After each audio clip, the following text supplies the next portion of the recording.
books and resources about sexuality D-Day, the Normandy invasion. Not a mention of this anywhere in sight. A very important event in American history. In my opinion, it's time to reevaluate our priorities. Thank you. Thank you for being here.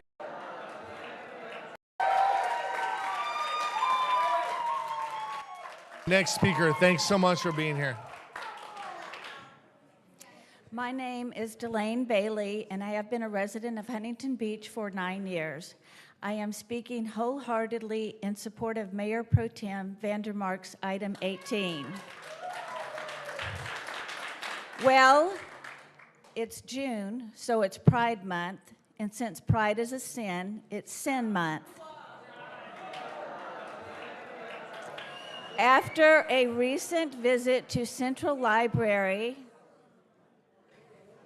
I discovered books that targeted children, teaching them to question their sexual identity and even provide instructions on how to perform sex acts. For example, in the teen section, you can find the Pride Guide with instructions on how to give oral sex. Here's some tips. No teeth.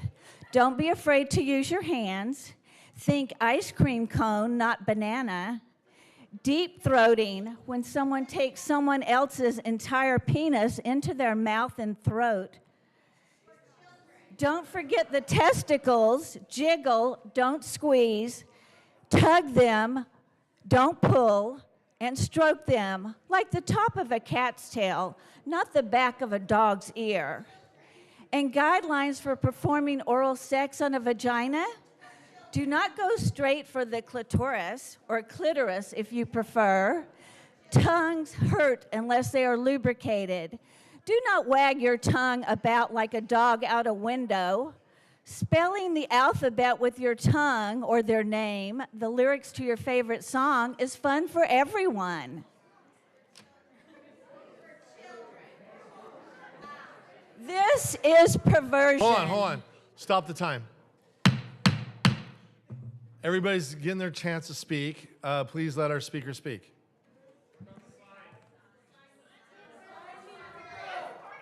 Hold on. City attorney, is the sign appropriate? It's free speech at this point. Free speech. Right? Okay. All right. Thank you. Hold on.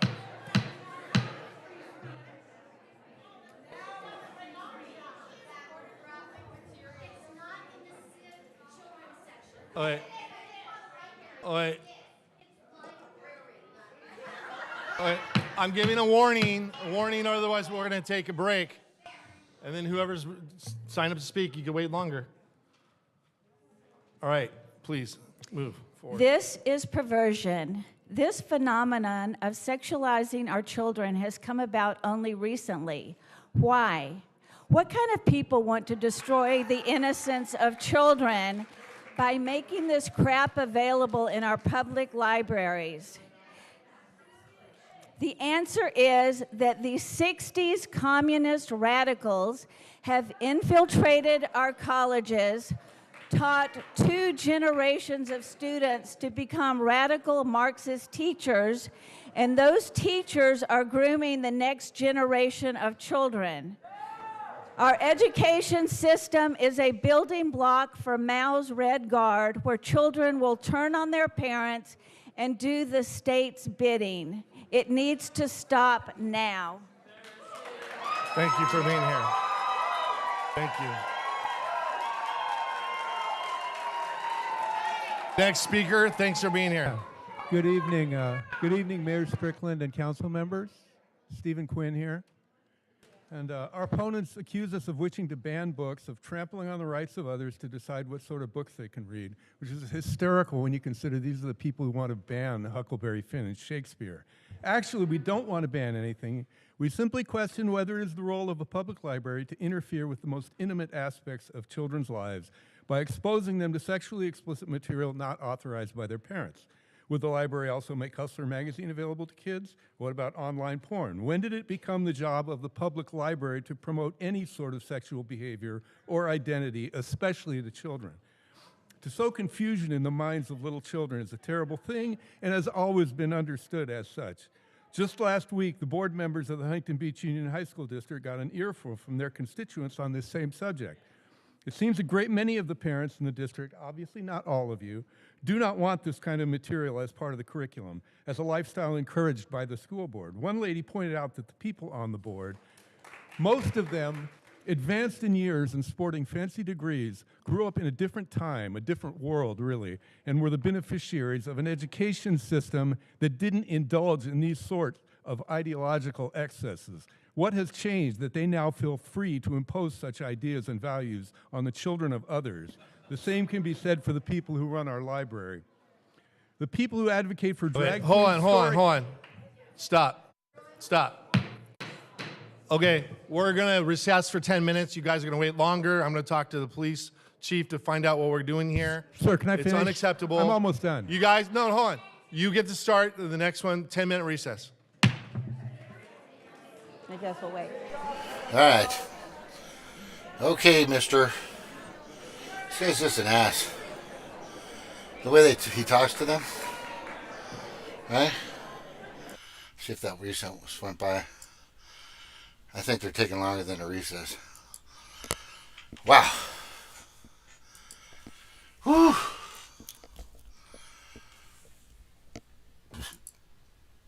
Howdy and aloha, everybody. It's James with Montauk.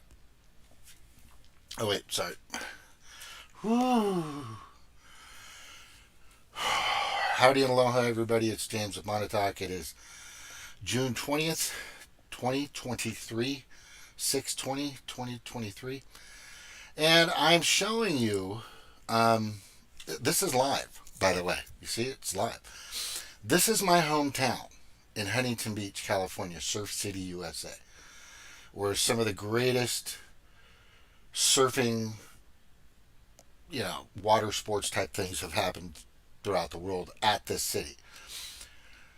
It's in California. California, just like many of the other blue states, are saturated with this disgustingness. That last lady was just epic on how she had depicted everything. You're looking at photos in the background of what these children, these toddlers, basically are exposed to. It is. Let me see if I can grab some of that. I mean, look at this. This is normal. This is fine. This is what you want your 7 or 8 year old to look at. This should not be. Wait, what's this one? Oh, that's a good one, right? Oh my God. For what? 8, 9, 10, 11, 12-year-old? I mean, and then right here. Just listen to the way this guy talks to them. Hold on. Stop. Yeah, fuck you and your stop. I'll tell you when to take a break. Right? That's what that guy should have said. Look, you work for us, motherfucker. You sit there and do your job. Right? This fucking asshole right here. I mean, I think it's just the tone. I don't know if he's for or against, but the tone, and look at these people. I am fucking just flabbergasted beyond amazement that these people are allowing this pedophilia grooming process to happen, right? And you should know why it happens. It's because of the World Economic Forum, right? That created this to divide us, benefit big pharma, benefit big hospital, right? Surgeries aren't cheap if you want to get your tits cut off or whatever you want to do with your fucking genitalia, right? You're going to need prescriptions before and after, and if you have any issues, take this. That's what this is about. It's not just the money, though. They don't want people to be united. Period, bottom line. They want division. They don't want people having children. They don't want heterosexual sex. They don't want any more children.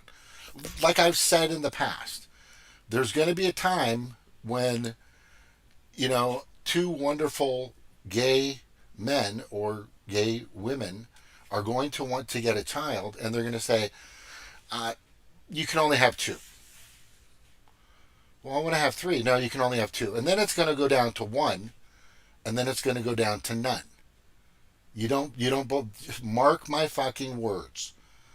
Mark my words. That's what they're going to do. This has nothing to do with equality.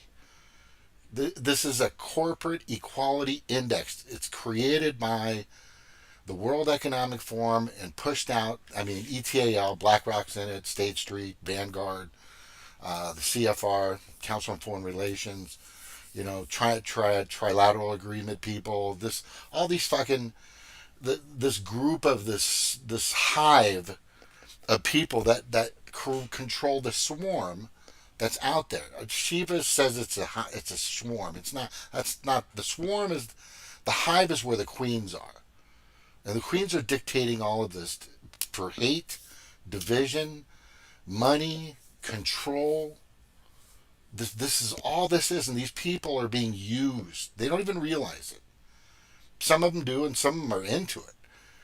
How with any moral fiber could you allow this crap to be presented to your kids, your children? If you're these people, how in God's name, or the green earth, or the universal law of entities across the universes, or what? How could this even be? Look at that HB as a surfboard in the background. Of course, it's Huntington Beach, right? You won't see that in Missouri. It's a beautiful city. It's a beautiful country. It's a beautiful county, Orange County, right? Huntington Beach is borderline with Anaheim. Yeah, they share a border with Anaheim, and Anaheim is where Disneyland is, that has women dressed in beards parading around as fucking Jasmine from what the fuck is it? The genie, the Aladdin, right? It's just too much, right? It's overboard. It's pedophilia times 10. It's abuse. Let's just fucking say what it is. I want people to be able to at a certain point in their lives to make that determination. If they really enjoy, whatever they want to do physically in bed, but you don't need to fucking shove it down our throats, right? There's 0.12% of the population is known to be somewhat or somehow transgender, right? Or 1.5. But that had just recently increased within the past 10 years. What happened in 2016 at Davos? 2016 in Davos is when the Human Rights Campaign, which is the HRC, which I fully support, was infiltrated by the World Economic Forum to push out this narrative. And people they don't get it. It's that simple. You're being used for division. If you keep fighting each other, you'll never know who the true enemy is. Okay? And this is called the greatest tactic in the world that the oligarchs, the monarchies, the parasitic class, I don't like calling them elites because they're just shit. They've been using this tactic called divide and conquer since the beginning of fucking time. And they've used it well as soon as Rosenberg, I think, created the fucking printing press in the 1817 something or 16, I don't know, back a while back. And they're doing a great job. And this is all this is. And you're being used. Thank God they've got, let me show you these people. Gaze again. Let me see do I have anybody on right now? Oh, hey, Snorkster. What? That was probably all homeless. Not it is probably all homeless. Yeah, Huntington Beach. Yeah, lots of people have left Huntington Beach. Most of my friends, yeah, holy crap on a shit cracker, exactly. Most of the friends that I have worked with and known for a long time in Southern California left. They've gone to Houston, they've gone to Austin, they've gone to Texas. Some are out here in Missouri. Some have gone just the fuck out of the red state, the blue state, excuse me, because they're overtaxed, they're overregulated, they can't do any business, they're not making any money, right? DEI, they have to diversity, equality, and integration. I believe that's also introduced by the World Economic Forum, and that's to so the employer has to hire somebody of minority or black, right, or Hispanic. They have to look at their application and hire them first, and they get incentives and tax write-offs first, and then that becomes they have to include the trans and gay and LGBTQ plus community as well. So if I'm a business owner and I've got three applicants, one's gay, one's black, and one's white, right? And the white guy is a trans, right? And the other guy is gay, but the black guy is the most qualified, right? Who do I choose? Who am I supposed to choose? Right? I'm going to choose the person that has the most experience. I'm going to check his references. I'm going to see how did he burn his bridges? Did he just move out of the area? Did he want to get work for more money, which I'm paying now? You can't do that with these companies. The way they're setting this up is ridiculous. The biggest thing that just happened, right? Insurance companies are pulling out now, as well as many stores and pharmacies. Yeah, pharmacies. Well, I think pharmacies are losing business because they're not being trusted anymore. That's starting to happen. I'm seeing it on TikTok. People are just like, you know what? I don't need your fucking. I don't need your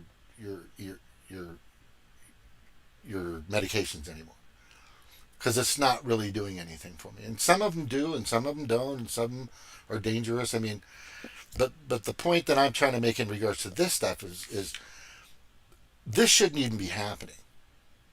This wasn't an issue. You know, everybody knew that there were people that like to dress up in bed. I mean, you know, wear a thong or whatever, you know it. But just it's the children. It's the children that they need to.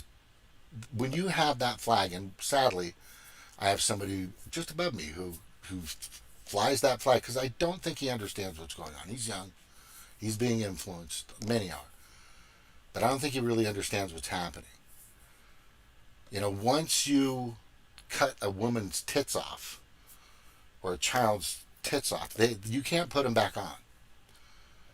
Right? There's so many stories of people that have had these surgeries that have regretted it just years later or months later, and they've been depressed and all this other stuff. But then you have people that when they're older, they're just like, you know what, I want to be a man.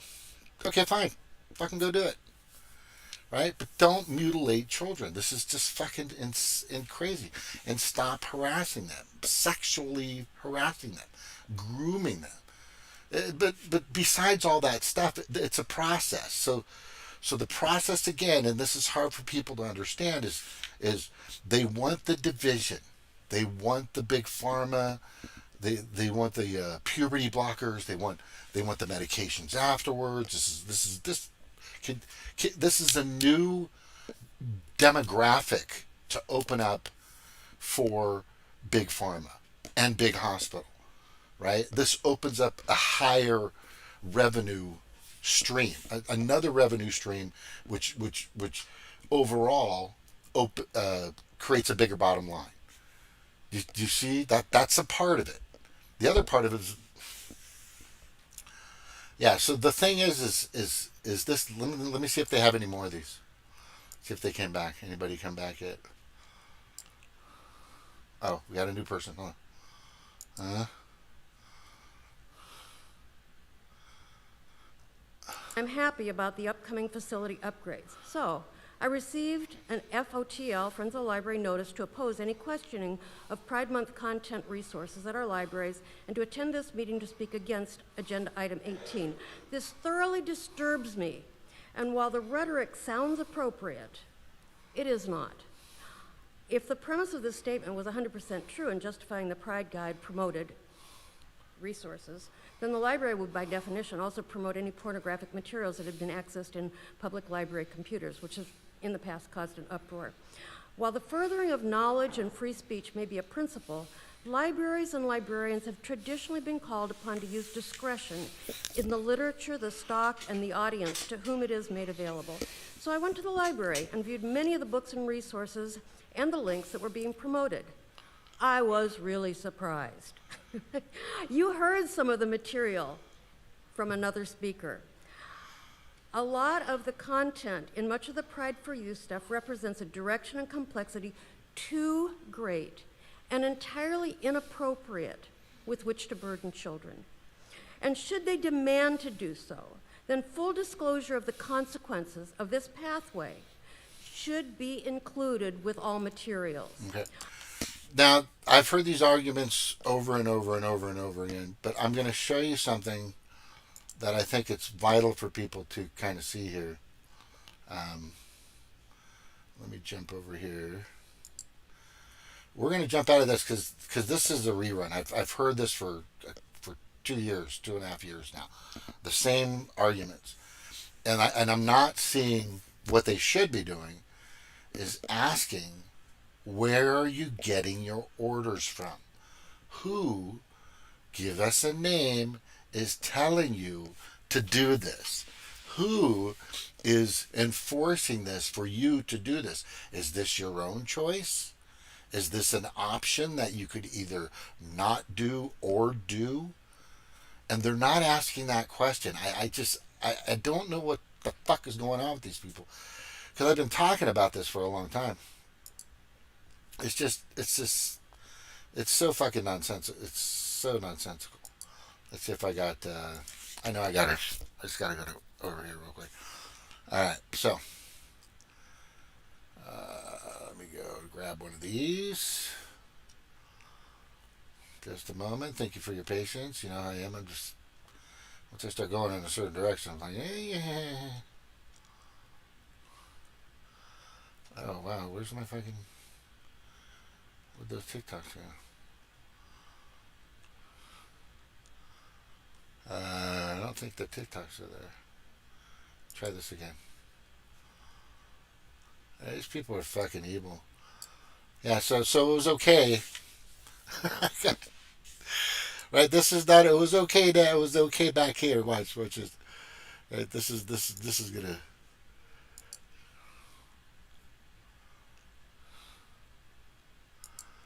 All right, you remember this? Does anybody remember this on SNL?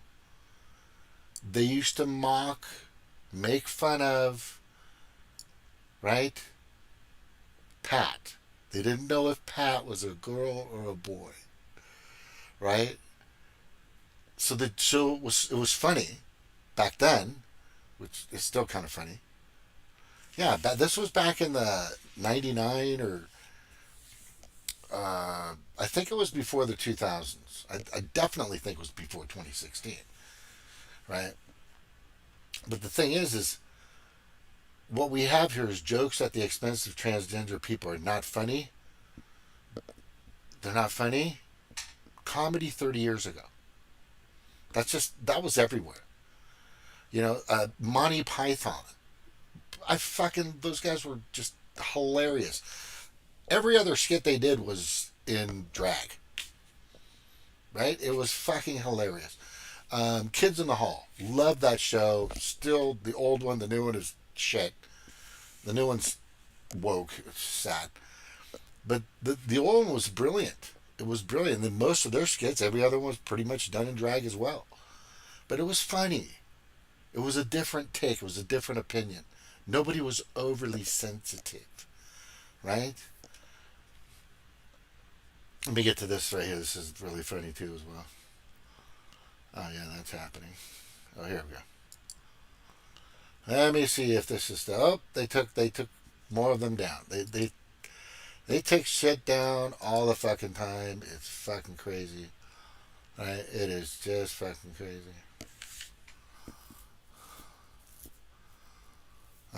The one I was going to show you, I think, is super important in regards. Yeah, here. This is a call to action for gays and lesbians.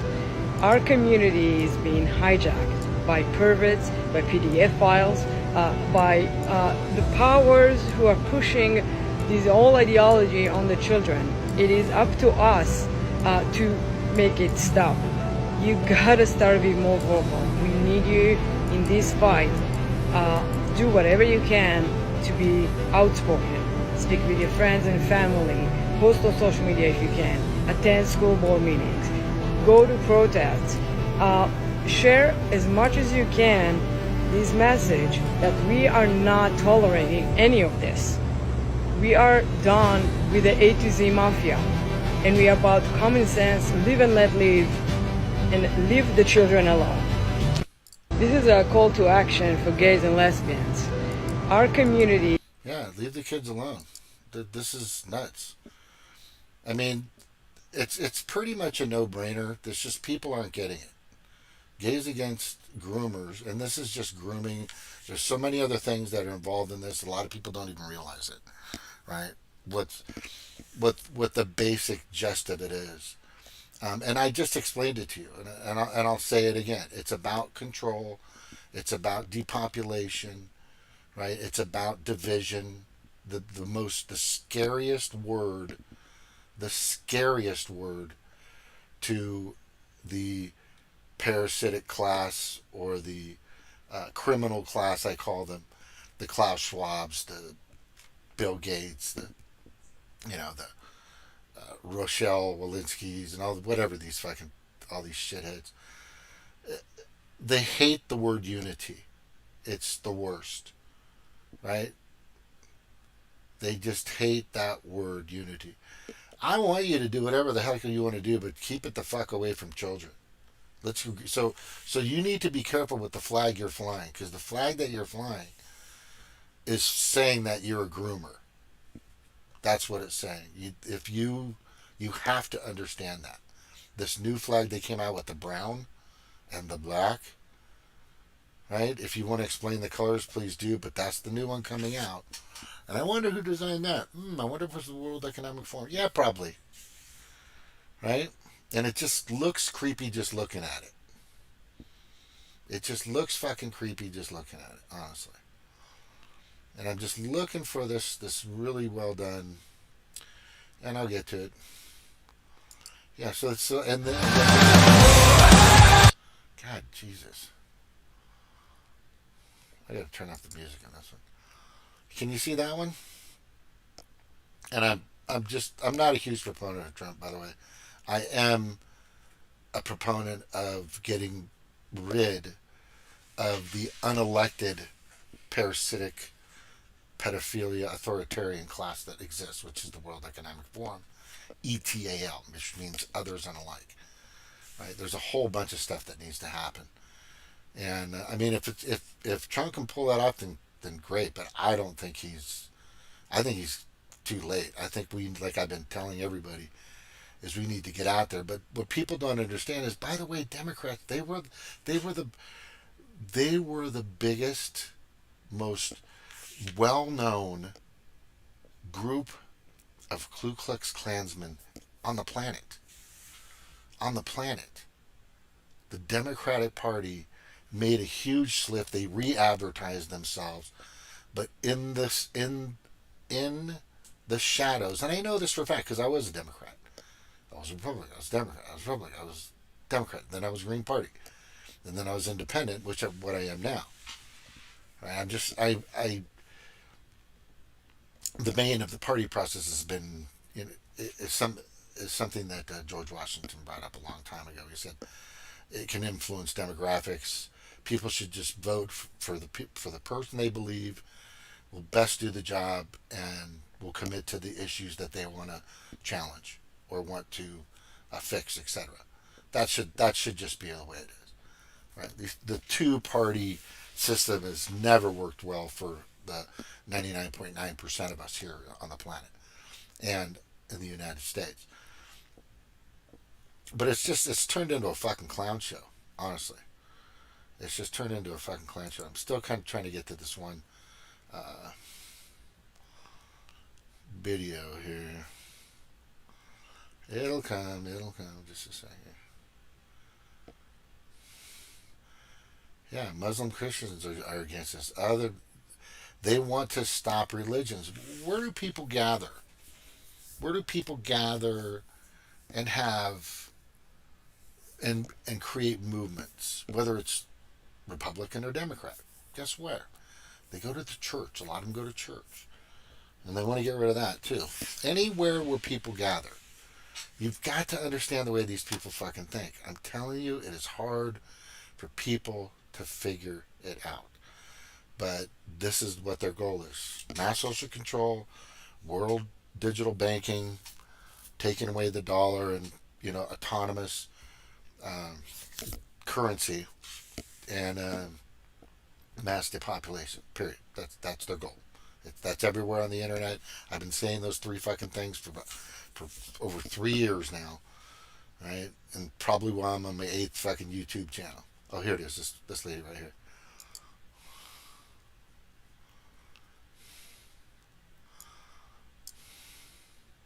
Director of Chapters with Gays Against. My name is Meg Martinez. I'm the co-director of Chapters with Gays Against Groomers.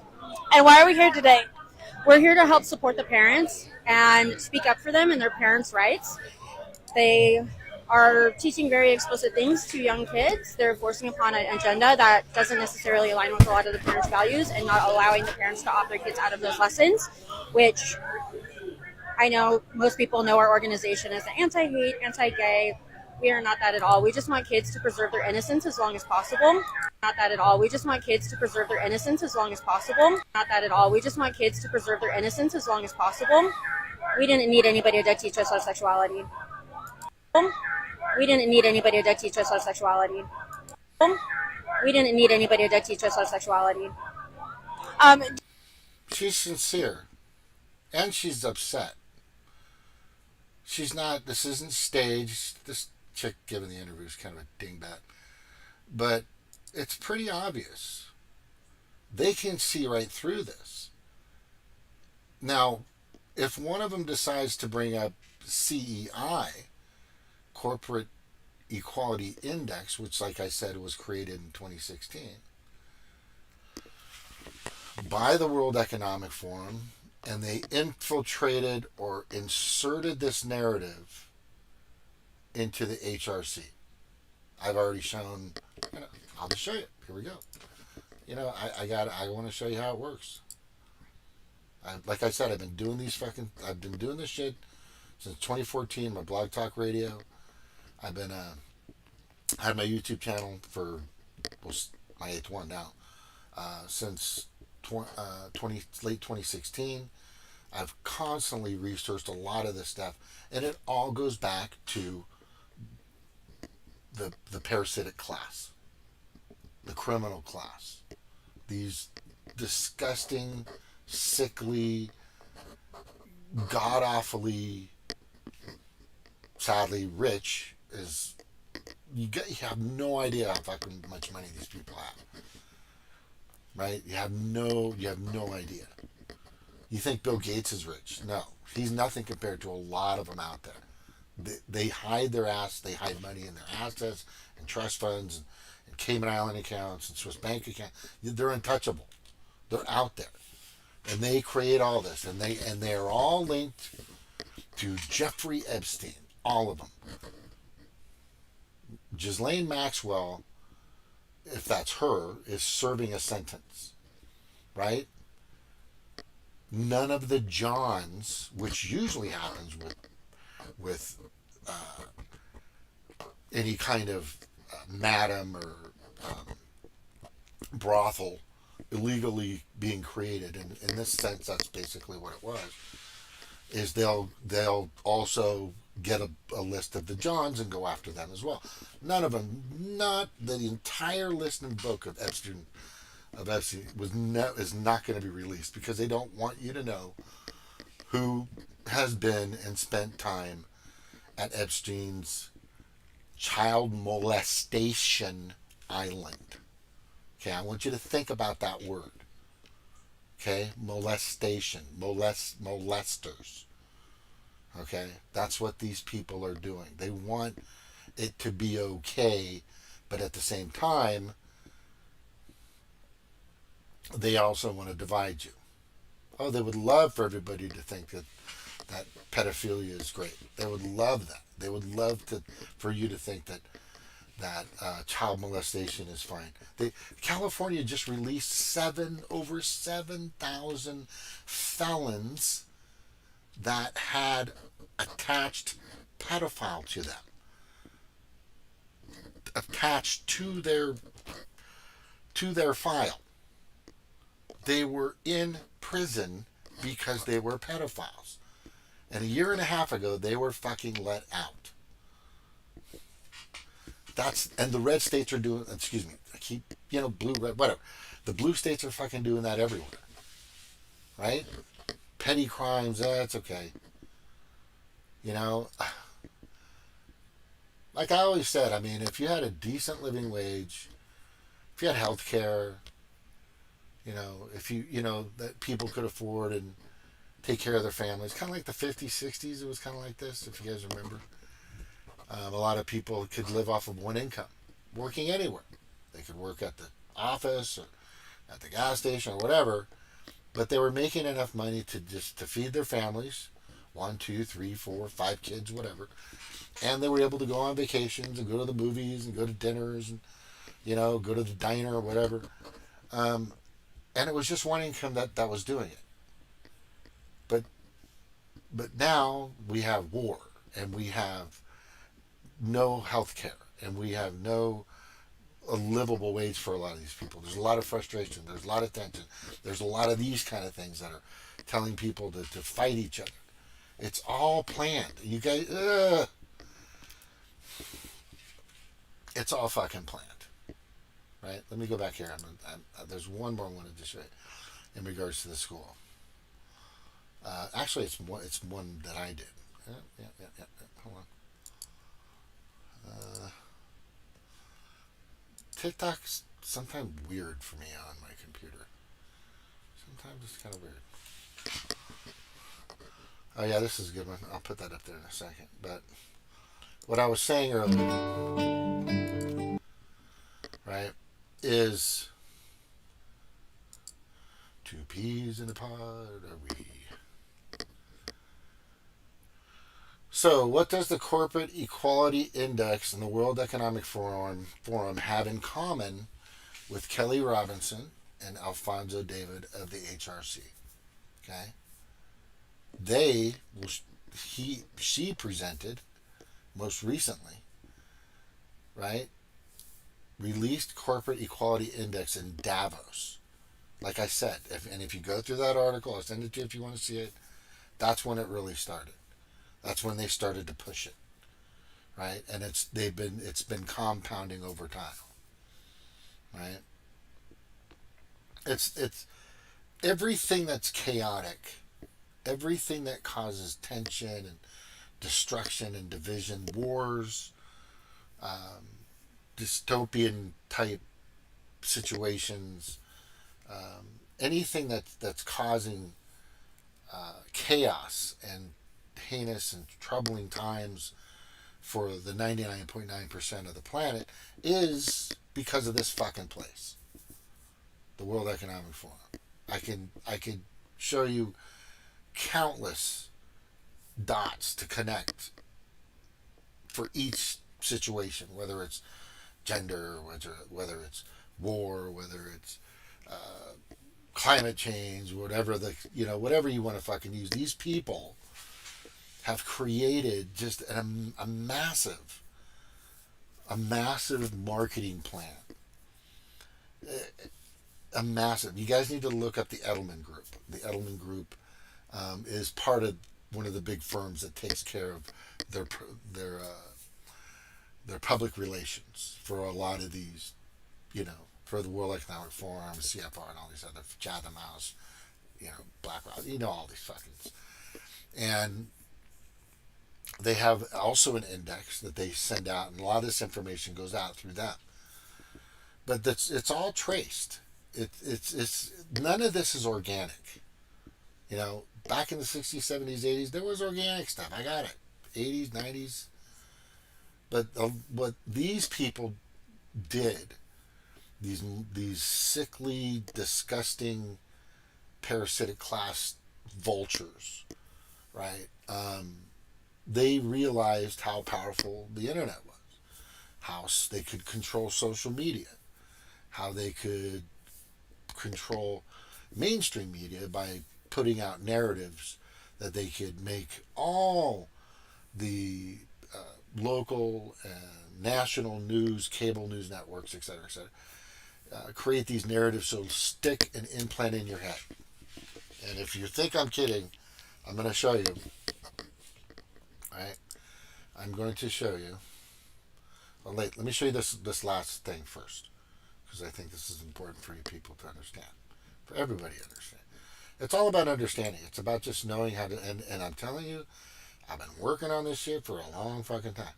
So here's the one that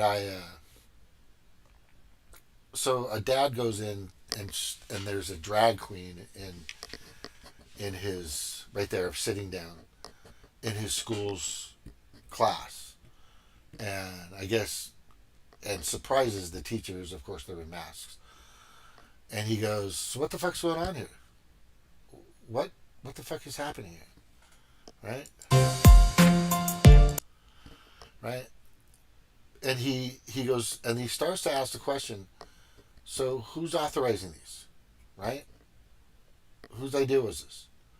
And they're not answering the question. So the question that needs to be asked over and over again, and I keep telling everybody this, and especially when it comes to this place over here, right? These people here, they need to ask that question. Hello, Huntington Beach, you copy, over. Ask the question. Right? Who is telling you to do this? I want their names. You work for us. Don't tell me you're going to fucking take a break. You're not taking a break. We need this shit fucking handled. Right? They need to ask this question. And the question, again, as I'm telling you, it's very simple. Where is it, right? Yeah. The question that needs to be asked over and over again is who exactly is organizing, allowing, authorizing these pedo groomer attacks. These are felonious grooming attacks on our children. Right? Felonious grooming attacks on our children. Just like Gays Against Groomers, who said, we don't need anybody. Nobody taught us in school what our sexuality was going to be.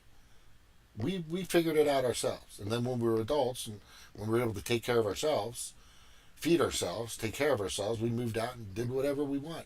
And some of us kept going in that direction. Some of us didn't. Some experimented.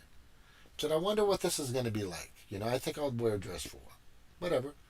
Or think of what it's going to be like. I think I'll wear a pair of jeans and, be manly or whatever your fucking preferences. You're testing the world. That's very, very natural. It's supposed to be like that. But nobody needs to implant this message in your head. The stuff that you're seeing is ridiculous. So these people go up the chain of command. I keep telling them.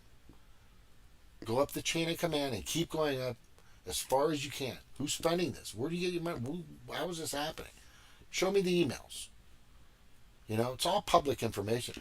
A public school should never hide a single fucking email from you. Or a text. If it has to do with school, then if it's a personal thing, they don't have to show you shit. Right? If they're doing it during class, you could debate that, right? If they're taking a break and do, but you don't see a teacher sitting there, usually, mostly, I don't think you do, going through their text messages and stuff like that. They're usually trying to teach kids, what's important. Okay, math, English, cursive writing. They took cursive writing out. Hey, Snark, we think that she is serving a sentence. Yes, a long time ago. Okay, I don't know what you're talking about. But anyway, so you need to understand how this all works. It's really not organic. They want you to think it is, but it's not in any way. You guys understand what organic is, right? And you're not going to really realize these things, as I've seen and I've witnessed and I've been a part of. Believe it or not, things change over time. People change. Give them the ability to change back. Right? Give them the ability to have these options. That's not what the World Economic Forum, ETAL, wants. Maxwell may not really be serving. Yeah, thank you very much. And Josiane Maxwell, with her little black book, of all the people that visited the island of pedophilia, which is starting to become the United States, is becoming the island of pedophilia. Right? We don't even know if she's really gone to jail, or if there's questions about it. But that little black book, nobody knows. They don't want you to know. A lot of these people have been compromised. They've been coerced. They've been baited. You'd be surprised. I would look into the rhinos first on both sides of the aisle, right? First of all, like I keep saying, I want to know if any of them took the vaccine. Don't you want to know that? Don't you want to know who took the fucking Kool-Aid in their arm? Does anybody want to know? I want to know. That's like the biggest question that nobody wants to fucking go after. I want there to be a test to find out who that is. That's not, but I'm getting detoured. Getting detoured. I'm a hunter-gatherer. If I see a target, I go after it. It's just the way it works. Hunter-gatherer mentality. It's just the way it works. But I think it's very important that people understand. Let's see how this meeting is going still. Let's see who's next. Our boss, and collectively with everybody else here, you work for us. I know. There you go. I'm going to presume that everybody here understands that, but it's a big idea and it's beautiful, and I love democracy. Now, as your boss, I haven't visited very often. Last time I was here, it was for speaking against Poseidon, which is dead. But as many people in the audience today have shirts on that says, "Silence is not an option," you all brought us out here with this item. Now, as your boss, I have issues with the way things are going. Now, I want to focus on an agenda item that nobody's talked about. Approving a bid for an electrical company to build a traffic control signal at Heil Avenue. I love this item. I really respect everybody here being a public servant and putting up with this and dealing with items like this. I want you to spend my money wisely building this traffic signal. I know exactly where that's at on Heil, and I know what traffic signal he's talking about. I want it to be straight. I want it to be built on a good foundation that isn't going to crumble. And I want you to get a good bid from a good company. This should have been the nature of today's meeting, not a very unserious item. Yeah. So the consensus here is clear. This item 18 does not represent us. And as your boss, I think it's so unserious. I have simple questions about it. Newport Beach tried to pass a similar book ban in 2017, and it failed. In 1982, Island Trees School District was a court case that was ultimately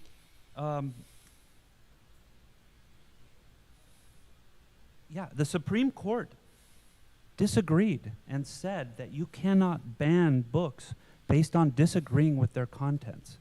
So shouldn't that have been the first thing in this item? I mean, it says it has no, it doesn't back up its points at all. The first sentence is a problem, which the previous speaker made that point very clear. 10 seconds. Well, that's enough time for me. I think if you want to hear from your bosses, you've heard from them. You're hearing from them now.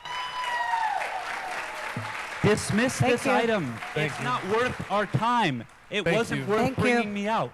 Thank you. Next speaker, thanks for being here. Thank you. I don't know what side that fucking guy's on, honestly, but he made a good point. Who's next?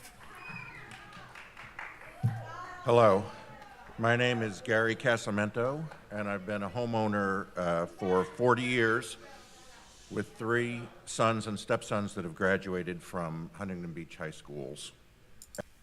My mom graduated from there. Excellent education.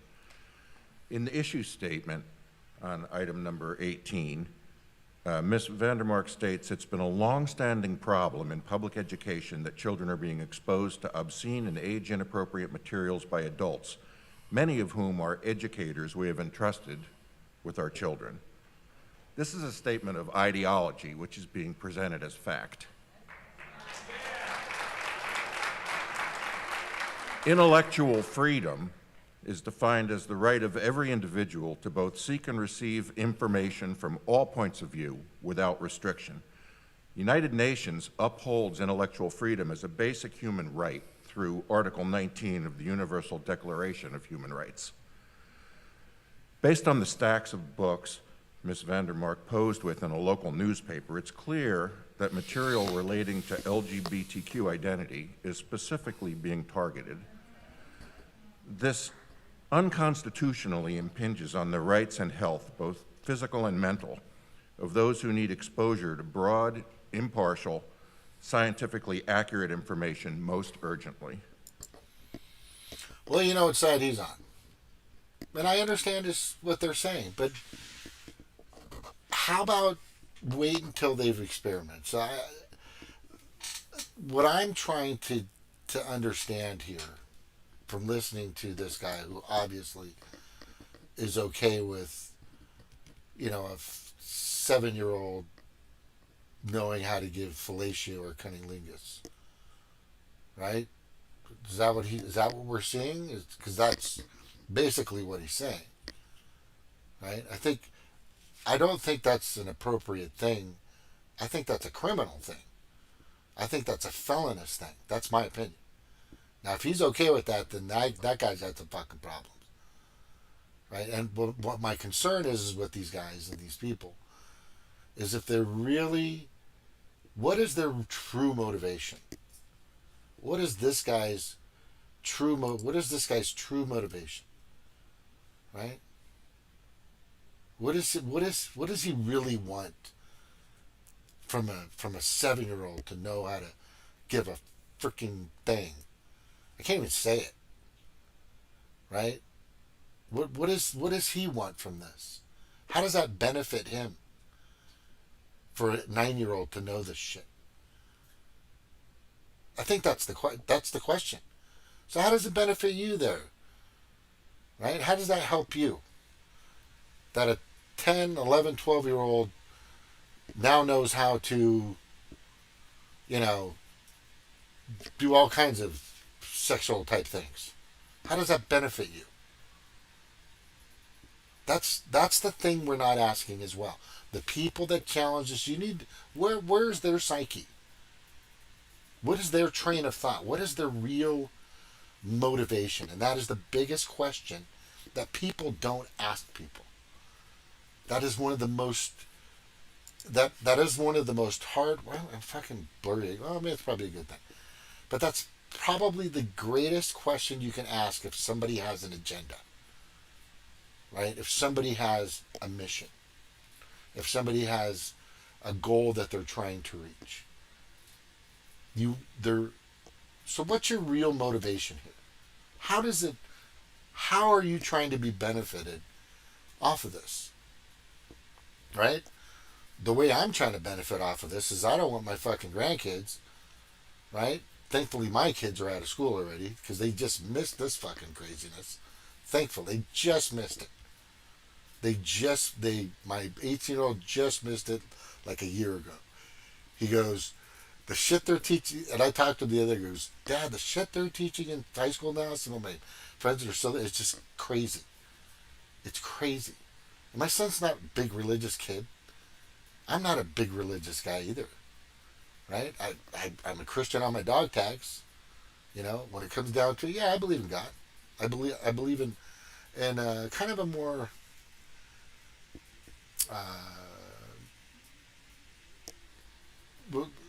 universal way, right? Because not every God out there that everybody's worshiping, and there's a lot to choose from, is correct. But they're all important. And if they're important to you, that's fine. Once you become old enough to understand that, you can go that. I mean, I was raised around churches, right? My dad was a part of Kauai Church. We went to church here and there.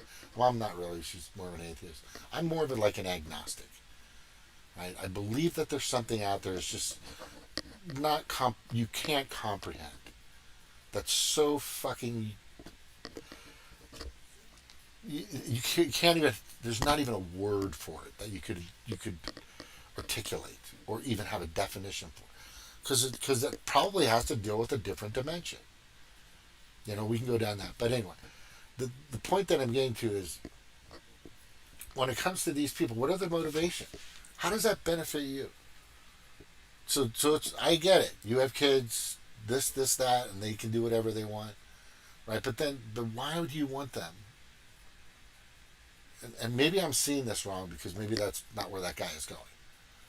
You know what? Let's listen to the rest of it. Because it really sounds like he's like okay with. Where are we going to go next in Huntington Beach? Are we going to follow other communities and remove books on the histories of blacks in America? Are we going to remove books on the Holocaust next?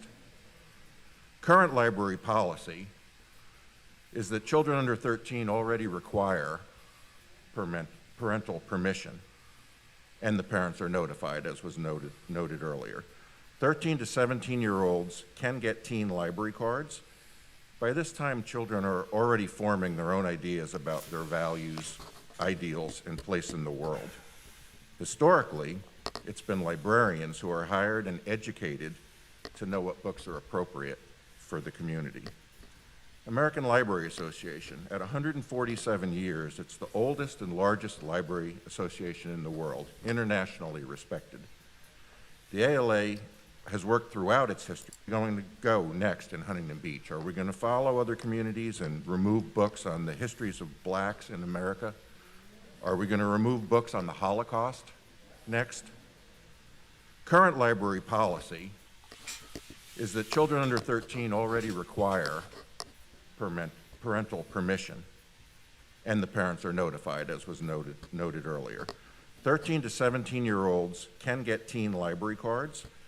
By this time, children are already forming their own ideas about their values, ideals, and place in the world.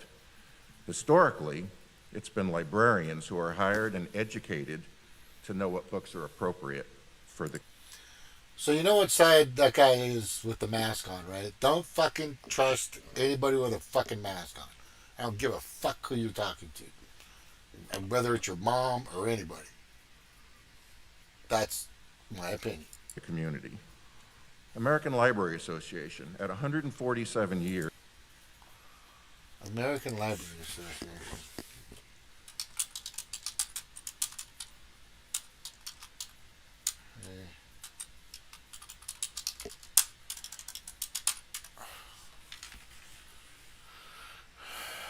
I just want to look this up real quick.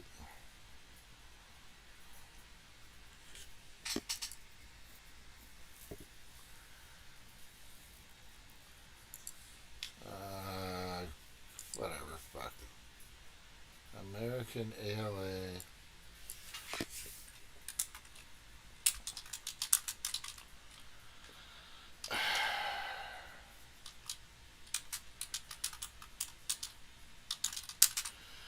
American Library Association, Bill Gates.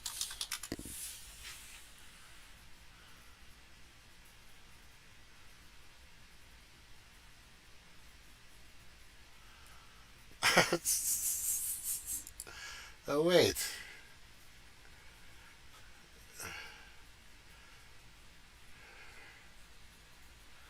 Oh, this is interesting. Oh my God. It's just every fucking time. Every time. Oh, what does it say here? And I just pulled this out of my ass.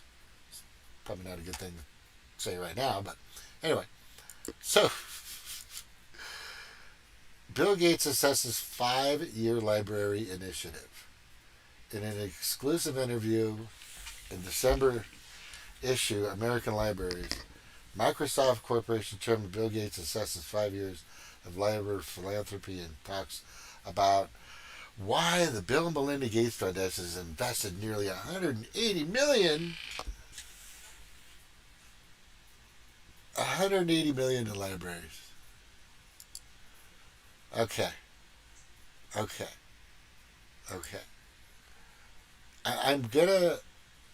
gonna say this. I understand. Gee, fuck. Hold on. I just gotta click it on and clip it back on. Not that it matters. You don't just give a fuck what I look like. But did you see that? Did you guys? Yeah, you guys saw that, right? Holy shit, man. Right? Did you see that? That was crazy. Right? You guys saw that. This is all proving my point. I mean, every time there's something that happens where it's causing conflict or that it's creating dissension or hate or division, basically division, or it could be a distraction. If it's a distraction or division, or if it's a big money maker, possibly, right?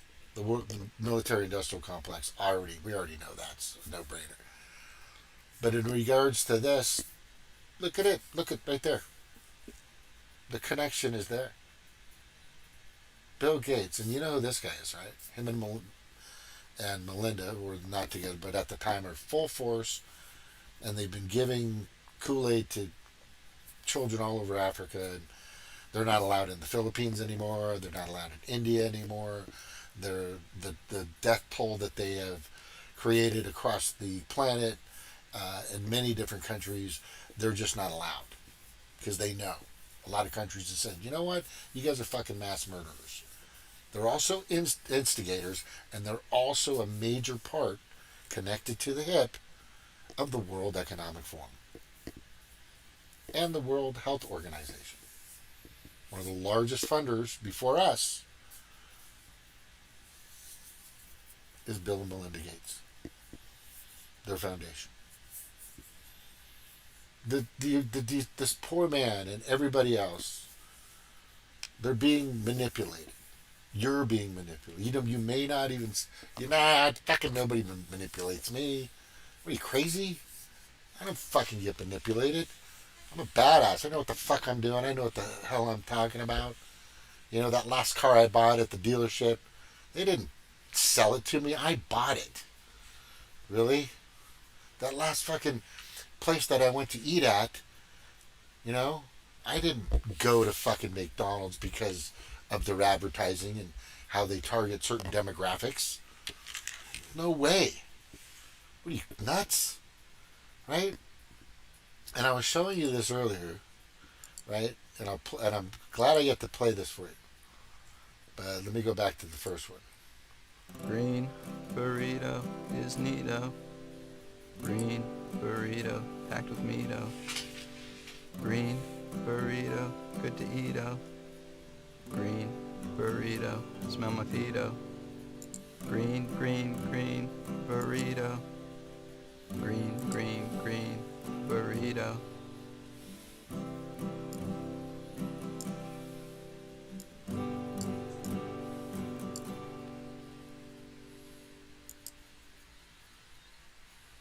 You guys know what that is?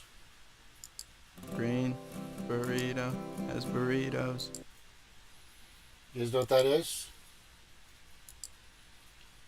That green dot, there's over 140 green burrito locations across the country.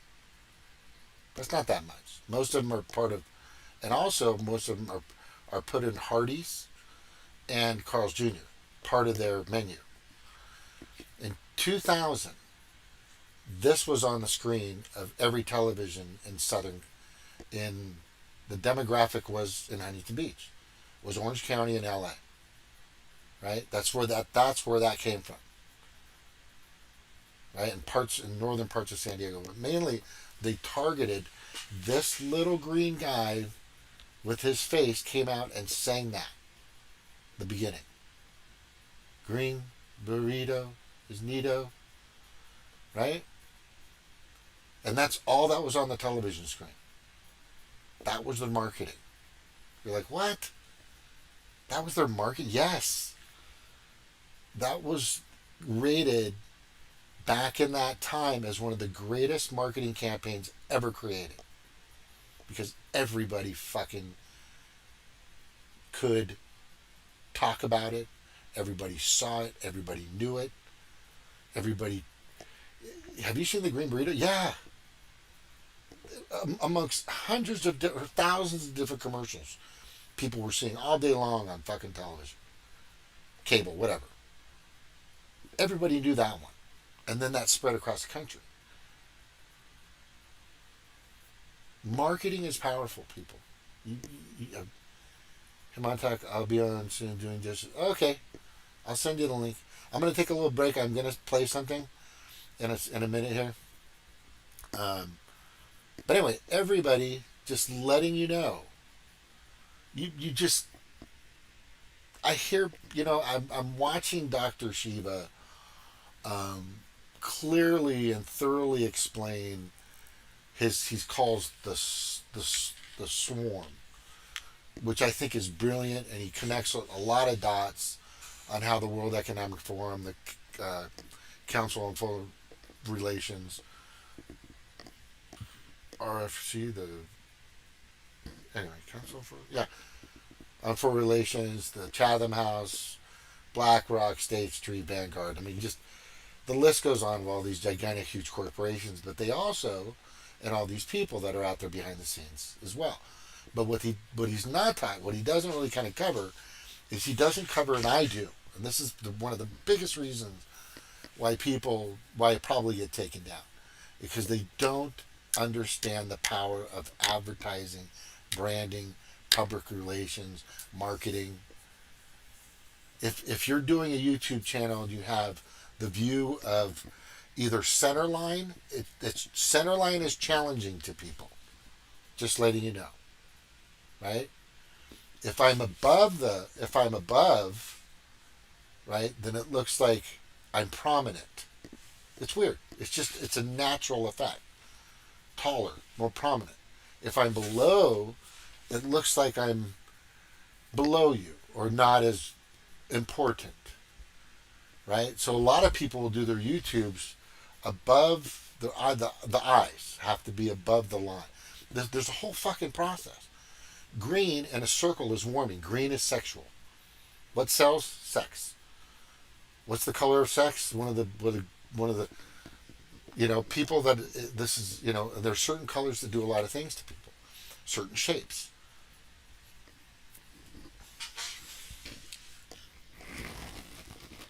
Fluvid-19, FLU-19, was the greatest marketing scam that I've ever witnessed in my life. Huge, amazing. I watched it in real time. I was going down that path. I was like, holy crap. And then all of a sudden I'm like, wait a second. A lot of stuff's not adding up here. And then I started doing my own research. I was reading. Oh no, I was searching and looking. I had some clarity, a little courage, right? What Jimmy Dore always says. I was questioning authority. And it sources at every fucking turn. Yeah, that's what I was doing. And then I find out, and then we all find out, and then, I mean, this is, it's a no-brainer. We're being played, and it's happening again. And it's happening over and over and over. They're just fucking good at it, people. They're just really, really good at it. Right? Let me play this for you real quick. Where are we at here? Where are we at? Green burrito is neato. I should make my own. You know what? That's a good idea. I should do money talking a little bit. Probably get some more advertising. You know,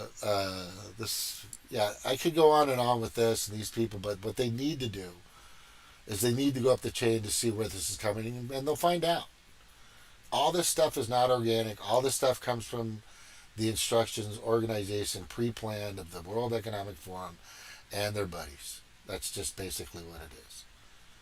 I don't know what else to freaking tell you. Let me go here real quick. Go to my history. Let's see, what was I fucking around with?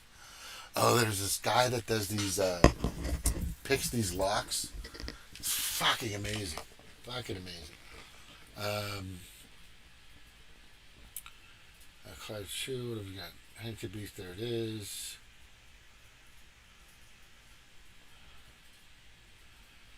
Yeah, by the way, Lowenbober introduces articles of impeachment. Yep, she did. How long is that? That's 8:33. Finally.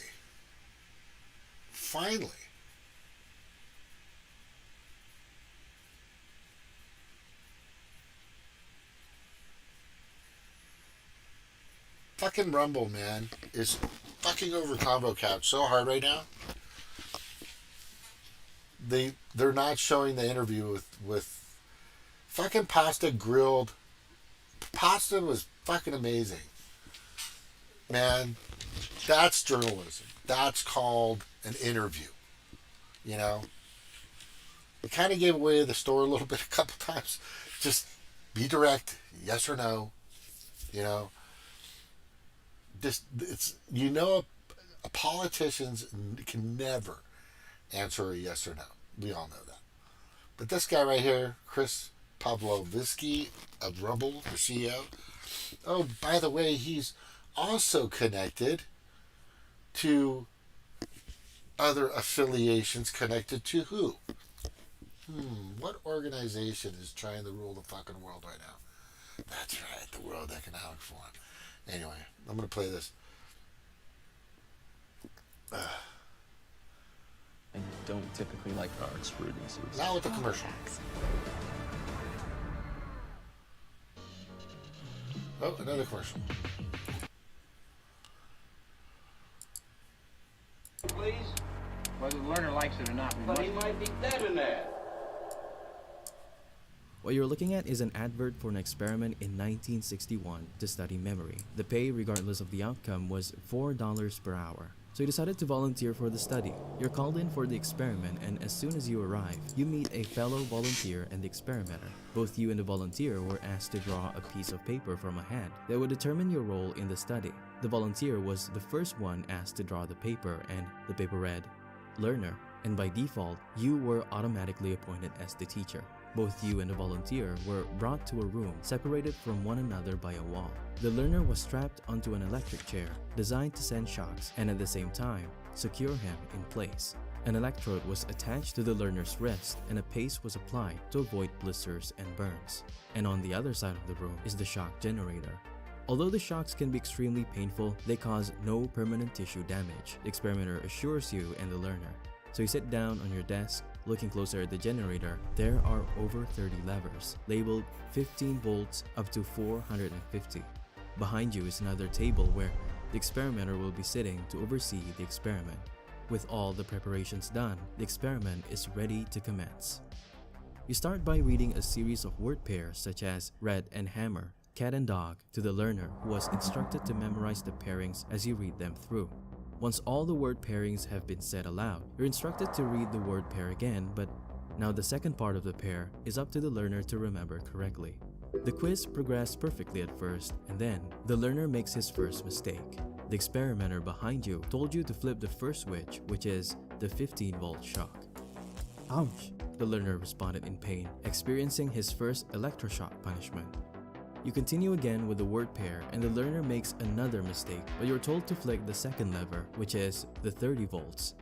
As you continue again with the word pair, the learner makes another mistake, and you notice that for each punishment, 15 volts were increased every single time. As the severity of the punishment increased, so too does the response from the learner. He begins to bang on the wall repeatedly and scream on top of his lungs, asking for mercy. Fear, guilt, and dread start to overcome you, and you feel a huge weight on your whole body, reluctant to flick a simple switch. You decided to bail the experiment, but the experimenter insists that you continue with the experiment. The more you beg for the experiment to stop, the more adamant the experimenter becomes. So, the question I have for you is, what would you do? Would you still continue with the experiment, or would you simply just leave?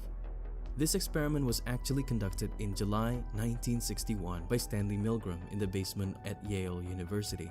40 men had volunteered for the study, and they all came from various backgrounds. The experiment was falsely advertised, requiring 3 individuals with each different role, but in reality, only one role was recruited, which was the teacher. The volunteer who was banging on the wall, begging for the study to stop, was all an act. When the teacher sat down on his desk, the learner had connected a tape recorder to play for each shock administered. Ouch. Also, there was no shock involved in the study whatsoever. Any attempts from the teacher to halt the experiment, predetermined prods, a total of 4 of them, have been prepared to push the teacher into continuing the experiment. The actual objective of the study is to test out how much people are willing to listen to authority figures when told to do stuff that goes against their personal conscience. Only after the 4th prod, or the maximum voltage, has been administered will the experiment be over and the teacher is free to leave the study. Just 3 months before the study, one of the major organizers of the Holocaust, Otto Adolf Eichmann, was captured and was brought to Israel to stand trial on 15 criminal charges, including war crimes, crimes against humanity, and crimes against the Jewish people. During the trial, he did not deny the Holocaust or his role in organizing it, but he said he was simply following orders. He was found guilty on all of the charges and was executed by hanging on 1st June 1962. His trial was huge at that time, and because of what he said, Milgram wondered if Eichmann and his million accomplices in the Holocaust were really just following orders. Like Milgram and his colleagues, and probably you watching this, would think that only a small fraction of the participants would obey the experimenter until the end, but that is not the case. An overwhelming 65% of the participants actually administered the maximum voltage to the learners. Even the lowest voltage was 300 volts. Although they were all reluctant in obeying the authority, they still complied. The participants were seen sweating, trembling, stuttering, biting their lips, groaning, digging their fingernails into their skin, and some had nervous laughing fits and seizures. Because of how shocking the results of the study were, the study quickly gained popularity and instantly became a classic. At the same time, it had also garnered an infamous reputation because many have questioned the ethics of the study and how applicable the study is in real life. The most notable person that was quick in pointing out the ethics was Gina Perry. However, her argument was easily dismissed because after the study, a survey was given out to the participants after debriefing them. 84% of the former participants said they were glad or very glad to have participated, and of the rest of the 15% chose neutral. Many later wrote letters to Milgram expressing thanks, and they even repeatedly offered assistance and requests to join his staff. As far as the application of the study goes in real life, this is what Milgram has to say. I set up a simple experiment at Yale University to test how much pain an ordinary citizen would inflict on another person, simply because he was ordered to by an experimental scientist. Authority was pitted against the subject's moral compass, and in the end, with the subject's ears ringing with the screams of the victims, authority won more often than not. The study was even replicated time and time again and was found to have very similar results. So to answer the question, would you continue with the experiment? You most probably would.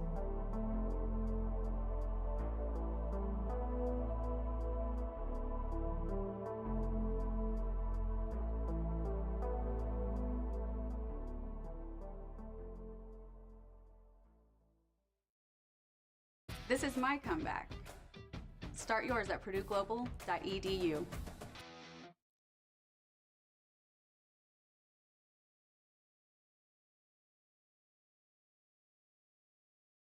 should accept yourself just the way you are. What does that say about who I should become? Is that just now off the table because I'm already good enough in every way? So am I done or something? Get the hell up. Get your act together. Adopt some responsibility. Put your life together. Develop a vision. Unfold all those manifold possibilities that lurk within. Be a force for good in the world, and that'll be the adventure of your life.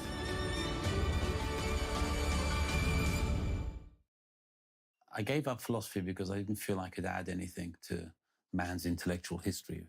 So that I remember being stuck in the library at Cambridge.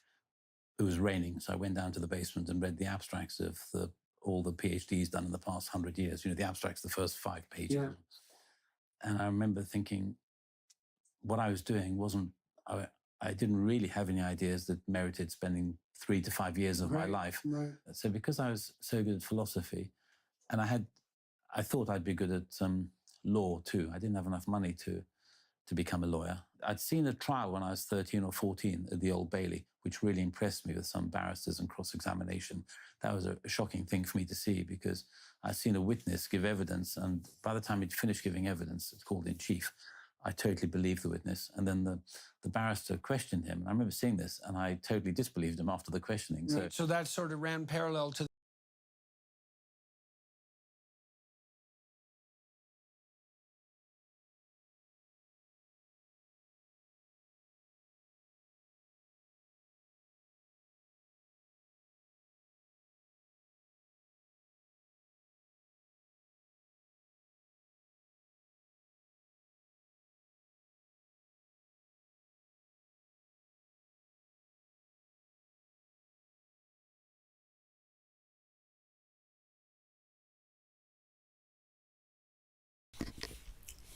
All right.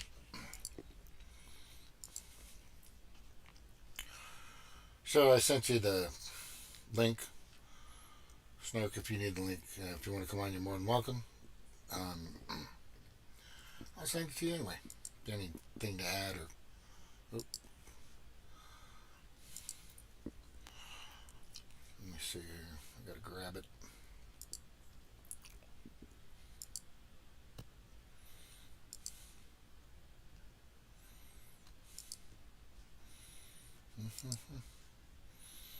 I'll be on your Twitter.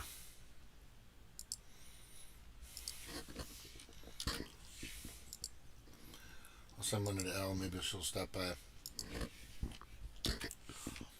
Who else? That's pretty much it. Maybe...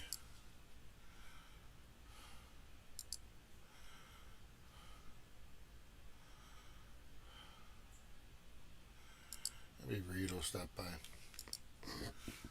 Let's see.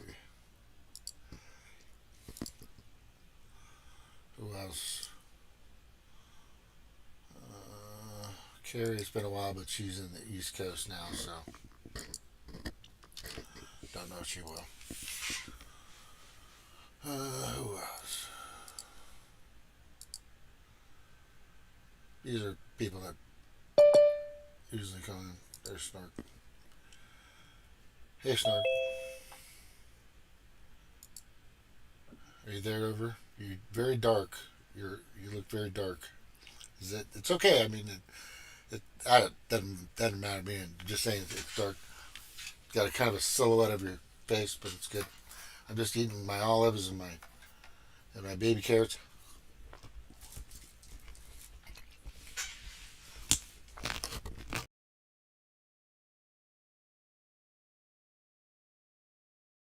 I'm still sending out invites.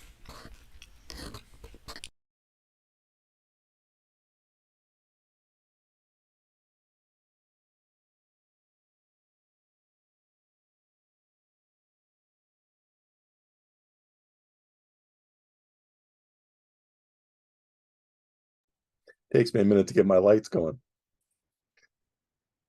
Did they have to warm up? No, I see. This room is actually really bright. Oh. But the walls don't let anything bounce off them. Oh, okay. Well, you're fine. So I have two pieces of paper I put on the wall, Mm. and I'm bouncing a flashlight off of it. Yeah. Let me see if I can show you my. Hang on. Look at that. That's my setup. It's a paper plate. That's the way that's set up. Pretty cool, huh? I was going to try to get my desk upstairs this week. So right now I've got a. Are you in the basement? No, I'm upstairs. So where? My Yeah, your operation used to be in the basement. Is that just not happening anymore? You got everything upstairs now? Yeah, I haven't given up on stairs. Okay. So I've got my backup system up here with just two monitors, and as soon as I can, I'll get my normal system up. Yeah, I need to get another monitor. I used to have two. You can get them anywhere. I mean, I could get them on AliExpress for I don't know, like $10. It's just I'd like a good one. Now, when we come down, when I come down, we'll go over to Sam's Club in Kansas City. And what? And get some monitors. Really decent monitor for like $130. No, I don't need to do any of that. I just need something over here because I have my printer that I use for certain things, but I'm just gonna have another one, kind of like right here. But I got to move anyway. Just situated. My studio that I have, and you've never been here yet, but you'll stop by, I'm sure, in the future. It's small, I'll see if I have but it's adequate. It's got the traditional background. I don't know if you know all my old videos had the picture of the surfer girl in the background. Yeah, that's trademark. I like to keep. I'll see if I have one I can just drop off. If you got one you want to get rid of, sure. I'm sure. Yeah. Well, I can only put 6 monitors on this computer. Well, why would you need 6? Jeez. It's like NORAD in your place or something? Like no. NASA? Because NASA, they have like 8 fucking screens. Check this out. So I actually qualified, background checked all this stuff for the 9/11 operator. And I went to go to the interview, and then they gave me a tour. And talk about a chaotic desk setup. We're talking, and these aren't small screens. These are big, like 32-inch screens. There's at least 8 of them. Shows the map of areas, the police you're talking to, instructions on what to do, verbatim if you get certain types of calls. They're sectioned off. Is it a physical? Is it a life-threatening? Is it a medical? Is it fire? Whatever the case may be. But I didn't get the job, sadly. But I was in the top 3. The girl said, "Because you're up there."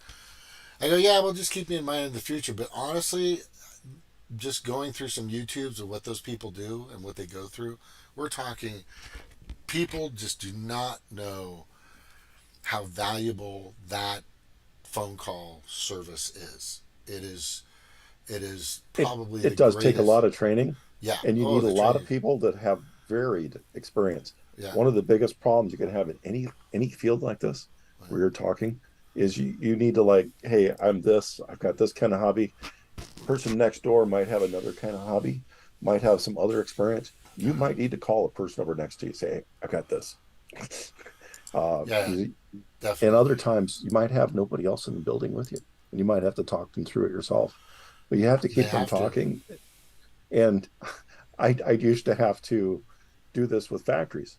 So we'd have some major problems going on in some factories. So I'd be getting called in to go to see what's wrong.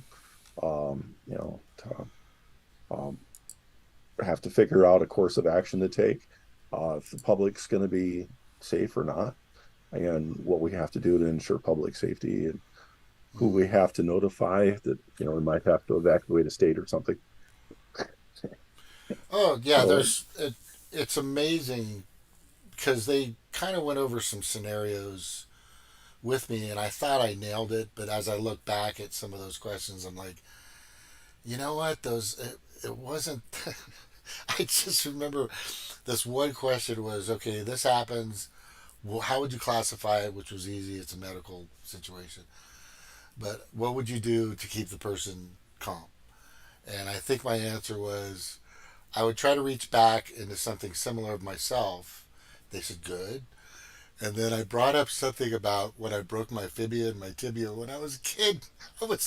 I fucking, when I was riding a skateboard, my foot went completely backwards and just snapped my fibia and my tibia and my fucking right leg. When I was 10 years old, and I was screaming, I'm gonna die, I'm gonna die. And they're like, no, no, no, you don't want to say that. It's like, oh, fuck. They were laughing. It was funny though. But yeah, you have to, in certain fields of work, I'm telling you, you've got to be cool, calm, collective with this type of stuff. I don't know if I would have been able to handle a lot of that. It takes a particular type of person, you know.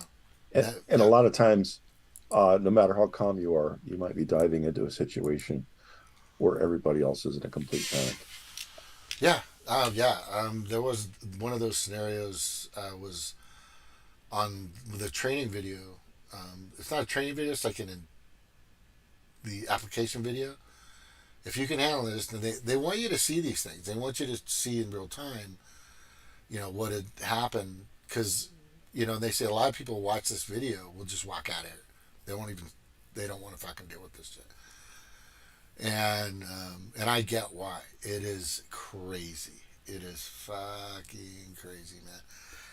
But anyway, so you were talking about Ghislaine Maxwell earlier, and I was bringing up that, you know, the point that I was making was, you know, when a prostitute is out there on the streets, whether it's Vegas or LA or Chicago or whatever, a lot of these cops will go after the Johns. The Johns, the Johns, the Johns. In this particular situation, she is the madam or the owner of the brothel, and they'll go into these brothels and they'll, you know, ransack them, and they'll get the Johns for sure. They'll cite the Johns. They'll get citations. They'll get whatever. It's a misdemeanor, I think, something. But none of that happened during Ghislaine Maxwell. Not a single fucking And I'm not an expert in this field, but I'm guessing she was not the owner, and that was a lot more involved than we might guess. And she might have had stuff in place, or the operation she was working with might be making it look like she's in prison. She's not in prison. We don't even know if she's alive. I know. I haven't heard anything about what she's doing or how she's doing or what cell block she's in or what the fuck's going on. Nobody's even asking, right? They're not going to ask. Yeah, so that little black book, though, you know, it's a metaphor in a sense, a little black book. But might be the only thing keeping her alive. Yeah, and I believe they have access to it, but at the same, or she has copies of it. You see what I'm saying? So if she's smart, which I'm sure she's not a fucking idiot. She's been able to do this criminal act for decades. She created a backup file, of course, right? And guaranteed that they probably found one of the files or one of the actual books or the, you know, literally tangible writing that was done on the guest lists or whatever is probably physically available, and they've confiscated that, FBI, DOJ, or whoever. That's compromised now, in my opinion. Those people are it's sad what's happened to our justice system. But I'm sure she made a backup. I mean, of course. Well, I'm pretty sure if they thought it was cut and clean, a cleaner team would have just came in and just killed her. I mean, exactly. Other people, yeah, she would have been the next casualty besides Epstein, for sure. We see people that commit suicide in a small compact car with a rifle that's 7 feet long. I know. So I have no idea what's going on there, but I don't think it's something that we're ever going to know. I know, right? Ah, Eric, sure. Some of you know, the old guards here. Chad had a really good interview on Monday On Pundit. on the Trailer Park Pundit. Yep, I had that. What did I do with that? What was his stuff? I didn't. I watched. He was a talking about the corruptness of the Green Party, Oh, and God, yeah, that he didn't think things are working out as well as possible for what's going to happen. Is Eric coming in? Yeah, I'm here. Yeah. Hello. Oh, okay. Hey, buddy. How's everyone Pretty- doing? Good. And pretty soon we'll have everybody look, back. I'm just to attest to what he was talking about, and I went through some of the interview or their guest speaker or whatever on with Shanda, and he knows the Howie side completely. I know the marketing side, and I also know who they're connected to, like corporate wise and politically wise. And what's really interesting is people don't know this, but the Green Party is in lockstep with the World Economic Forum. People don't even realize that. I didn't realize that. So Jill Stein is actually part of the WEF. A lot of her policies, a lot of what she's brought out, also Jesse Ventura, his big proponent. When I paid and helped the guy, gave him $50 to go out in his car for gas. Do you remember that, Snark, when I was talking about that? Don't remember that one. Yeah, but this guy, what was his name, Peter? Oh, I thought you meant Jesse. No. Well, he went out to go meet Jesse Ventura. And I do remember that. And he contacted me, and he goes, dude, my car, I need gas to get out there. And I gave him $50. I said, well, you're going to go talk to Jesse Ventura. Here, I'll give you 50. He never paid me back. But not that it's a big deal, because I was doing it to help the cause. Because I really thought that Jesse Ventura would really help the Green Party. But what happened is he goes out there, and the first thing that Jesse Ventura does is shuts the guy down and says, the only thing I want to talk about is climate change. That's all I want to talk about is climate change. That's all I care about is climate change. And as I look back at it now, I'm not. We were duped. I was duped. Now the thing that I do want to tell people that killing 200,000 cows to help climate change in Sweden is fucking crazy. Right? It's horseshit. It's total horseshit. But the other thing I want people to also know is we do have a pollution problem. We do have lakes and streams and oceans that are being polluted constantly. That's not an easy fix, but it's a lot better than what their solutions are. Their solutions have a lot to do with just starving the fucking planet. There's no other conclusion to it, right? Because I think a cow farting here, let me give you an example. So there was a volcano that went off, I don't know, like a week ago. It was just giant, it wasn't Krakatoa or something, but it was like somewhere in the Pacific, just this giant volcano spewed out more CO2 in a day than the United States does in a year. Right? Yeah, that's happened in the past as well. Yeah, that happens. So here's the thing. So who's going to penalize that volcano? Because that's what ESG is about.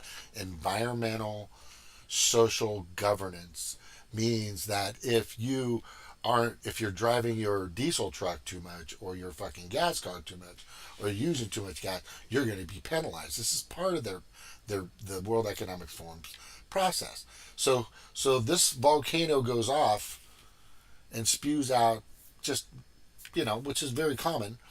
So who's going to penalize that volcano, right? I mean, come on.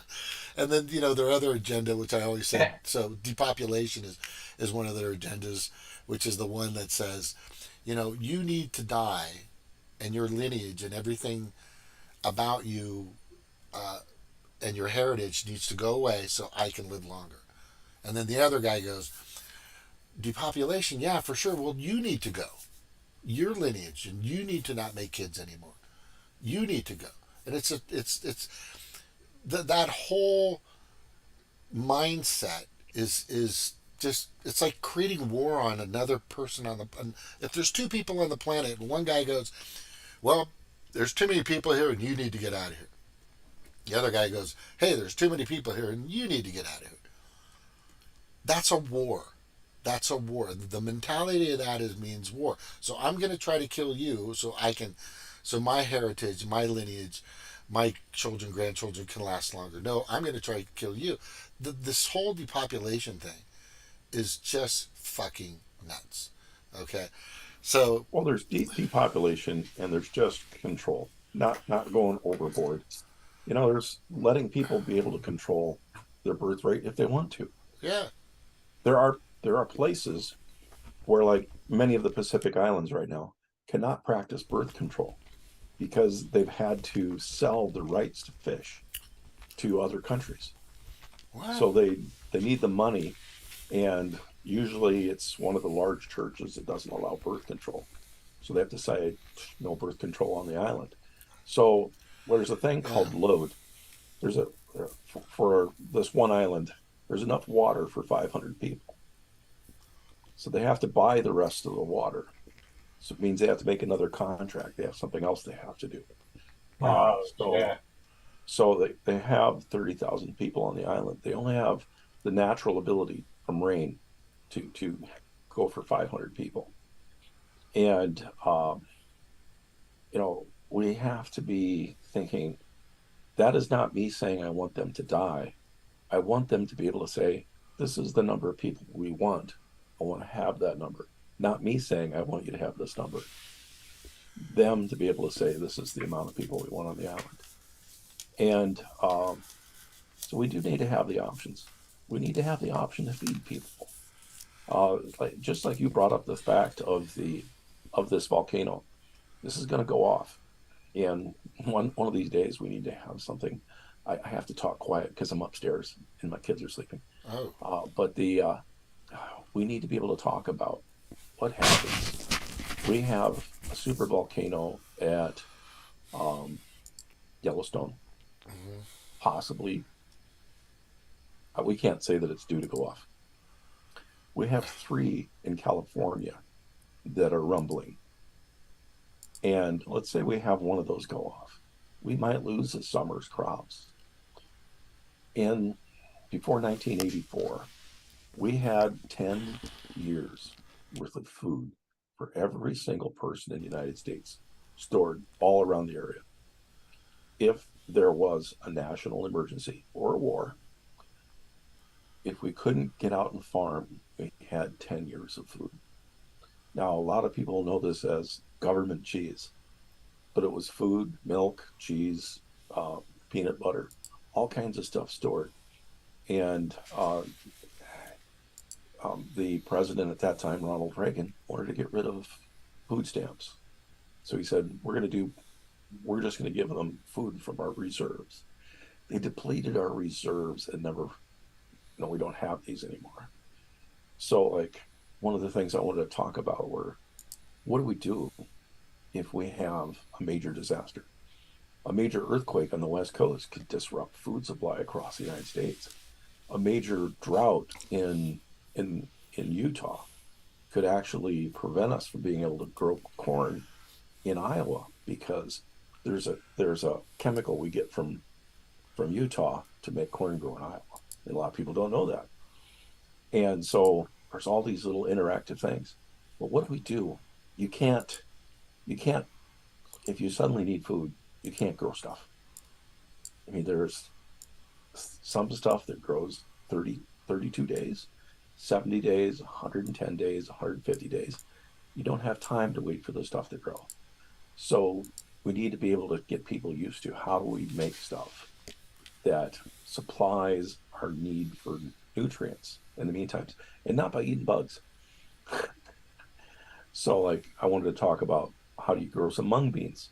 So mung bean sprouts you can grow in 4 days.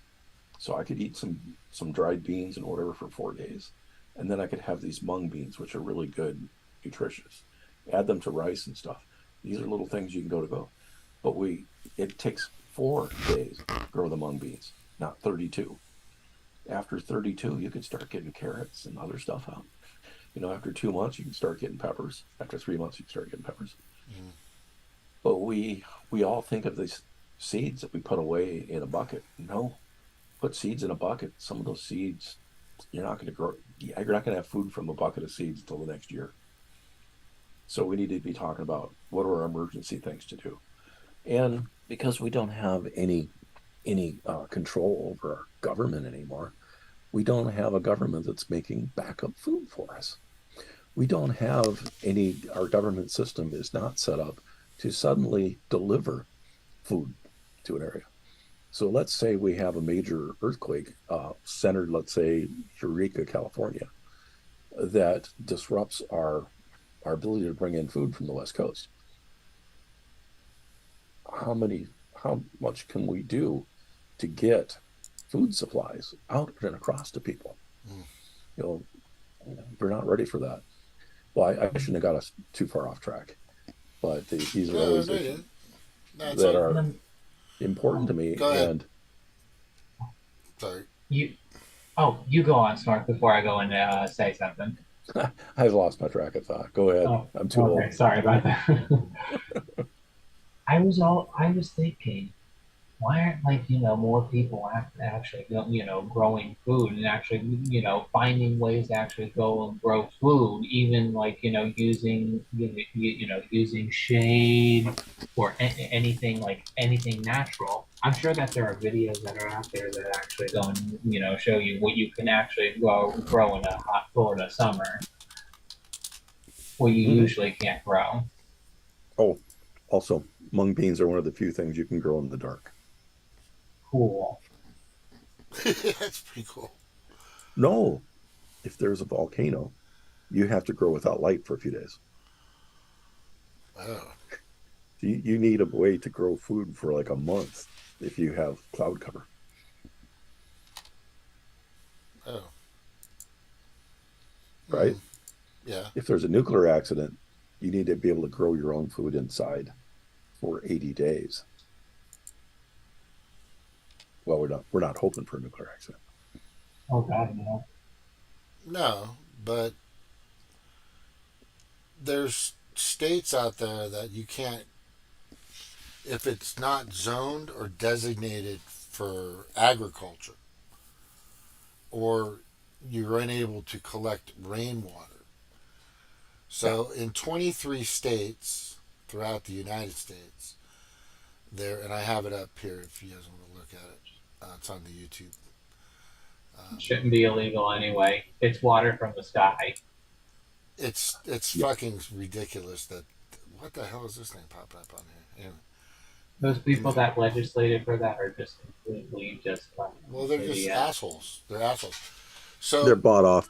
Yeah. So you got Idaho, government branch slingers, Montana, South Dakota, Nebraska, Iowa, Missouri, Oklahoma, Indiana, Kentucky, West Virginia, New York, Vermont, New Hampshire, Maine, and a couple more, South Carolina, Alabama, Louisiana, Mississippi, and Hawaii. There are no restrictions to collect your own rainwater. Look at Florida. Okay, Florida, they offer incentives to do it, right? Really? Yeah. And Texas, they offer incentives. Now, I gotta take a potty break. Yeah. So in restrictions, the restricted states, amazingly enough, these are mostly the red states: California, Oregon. Because it's raining quite a bit in Florida now. Yeah. Nevada, Utah, Colorado's a red state. Arkansas, kind of. Virginia, New York. Wait.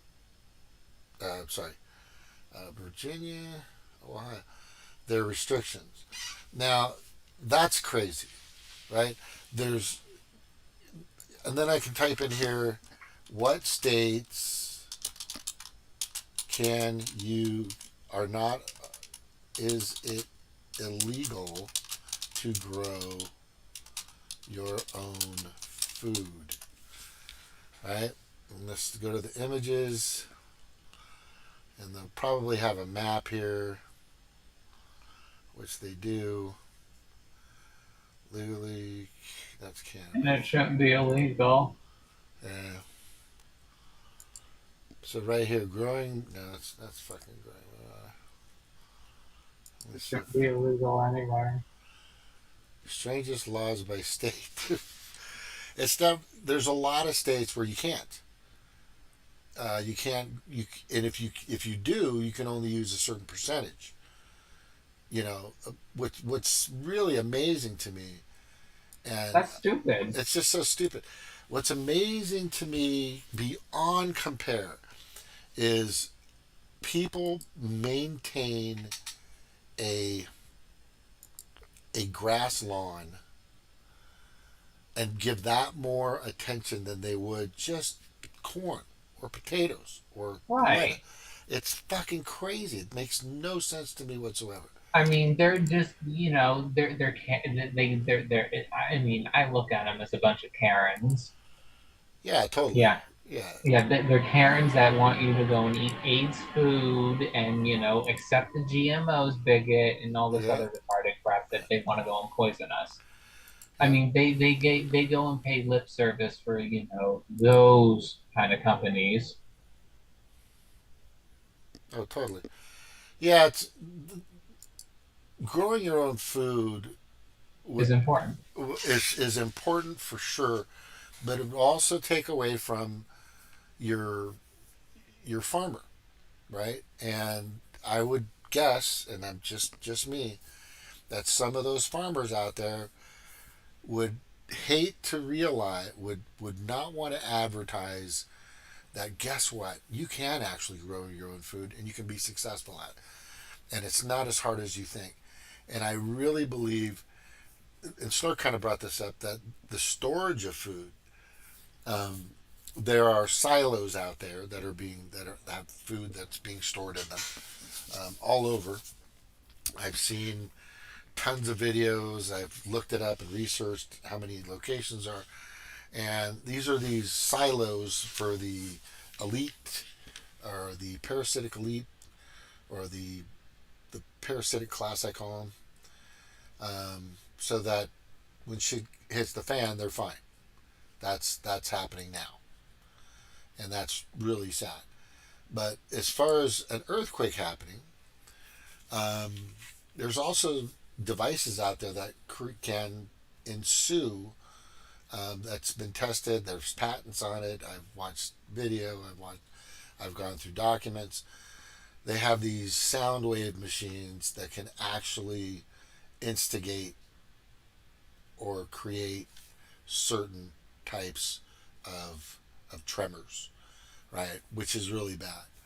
So there's a lot of things out there that's happening that's very bad, that the governments and other corporations that are feeding our governments money to keep this shit quiet.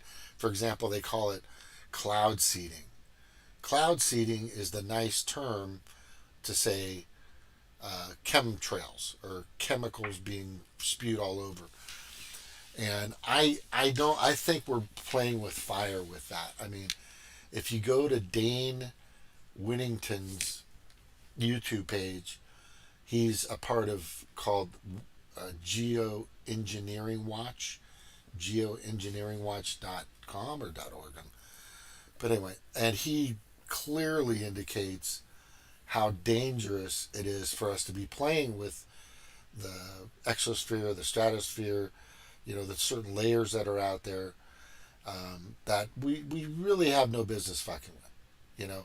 Exactly. And these people want to go and virtue signal upon us, you know, look at us peasants. So you must do this, you must do that. And they're the ones that are fucking spreading fucking commie chemicals in the fucking sky.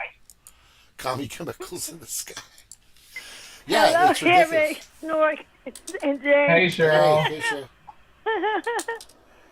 No, I'm telling you, it's you know, they just recently admitted doing the cloud seeding when it's been around for like a decade or two or three. But and how they're doing it. This really cute, very well-known CNN reporter does this piece on it, and it makes it seem like everything's okay, but it's not okay. It's not okay.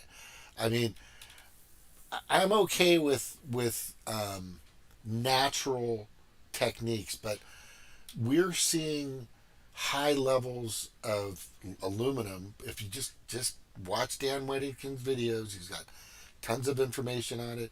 He's been on. He just actually did an interview with Robert F. Kennedy running for president, and even Robert F. Kennedy was convinced that there is a problem with us playing with Mother Nature, with God's planet, in a sense, right?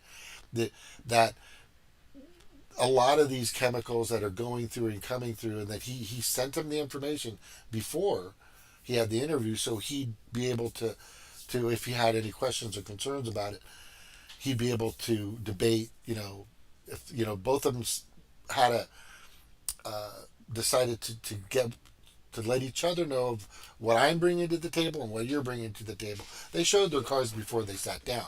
What's good about what they did is Robert F. Kennedy Jr. actually agreed that shouldn't be played with. It's something that we shouldn't touch. There's a lot of things out there that are already fucking up the atmosphere, in a sense. But it's minute compared to us continually throwing crap in the air. It's ridiculous. Before you go, Cheryl, Snork, Cheryl, did you want to bring in something? Because we're talking about kind of the climate thing right now. They spraying stuff in the air every day. And right now we got that stuff that's out in the air, that shipment that was missing from that train from California to Wyoming. 60,000. Yeah, that's right. Tons of it. Yeah, yep. Yeah. And that orange cloud that was in New York, they say that's bad. Their air is going to be really bad. But they turned that orange color. Yeah. It came over here too. Yeah, it's no longer necessary to actually use an airplane. It probably works even better from the ground. But if it was used out on the West Coast, because if you're out in the ocean, there's no mountains, that would probably be from an aircraft offshore. And we really couldn't say whether or not if there was any cloud seeding involved in what happened to California just a few months ago. I mean, we just had this huge thing of West Coast, suddenly horrible amount of rain.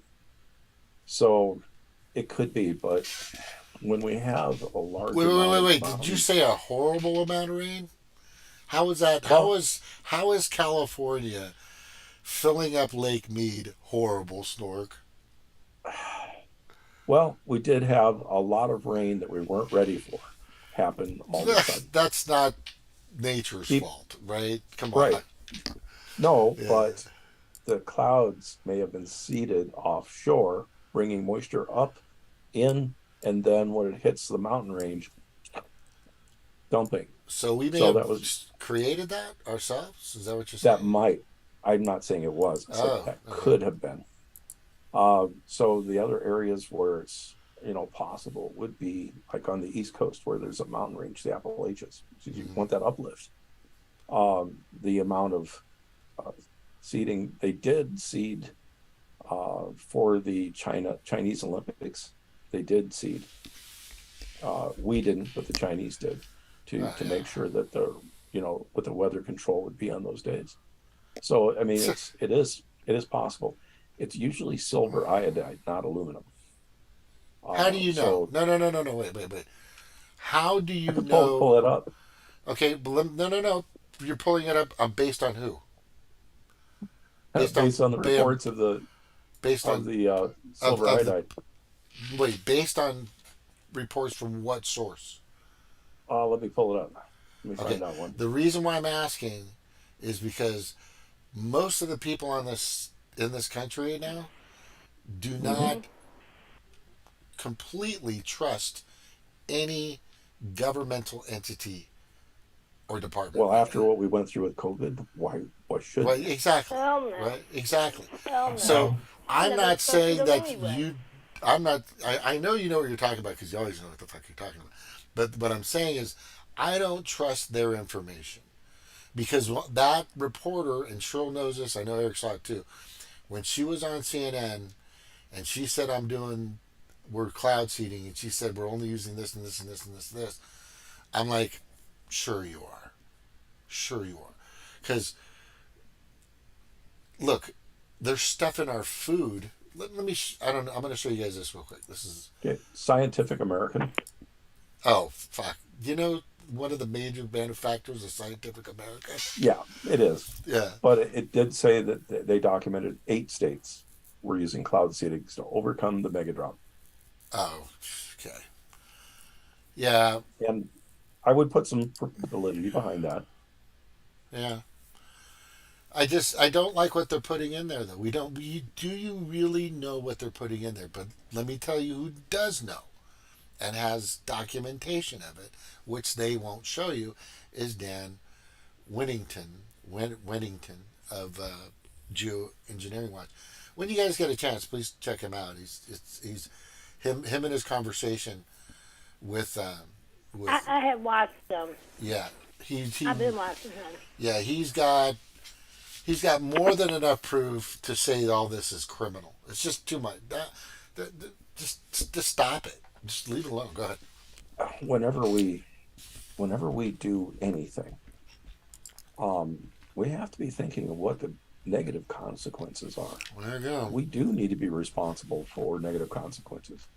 Getting too much rain can be just as bad as getting not enough. So, what's in it? Now what's in it? Now we have these things of suddenly we have a lake that hasn't had water in it for 100 years. So water is really heavy.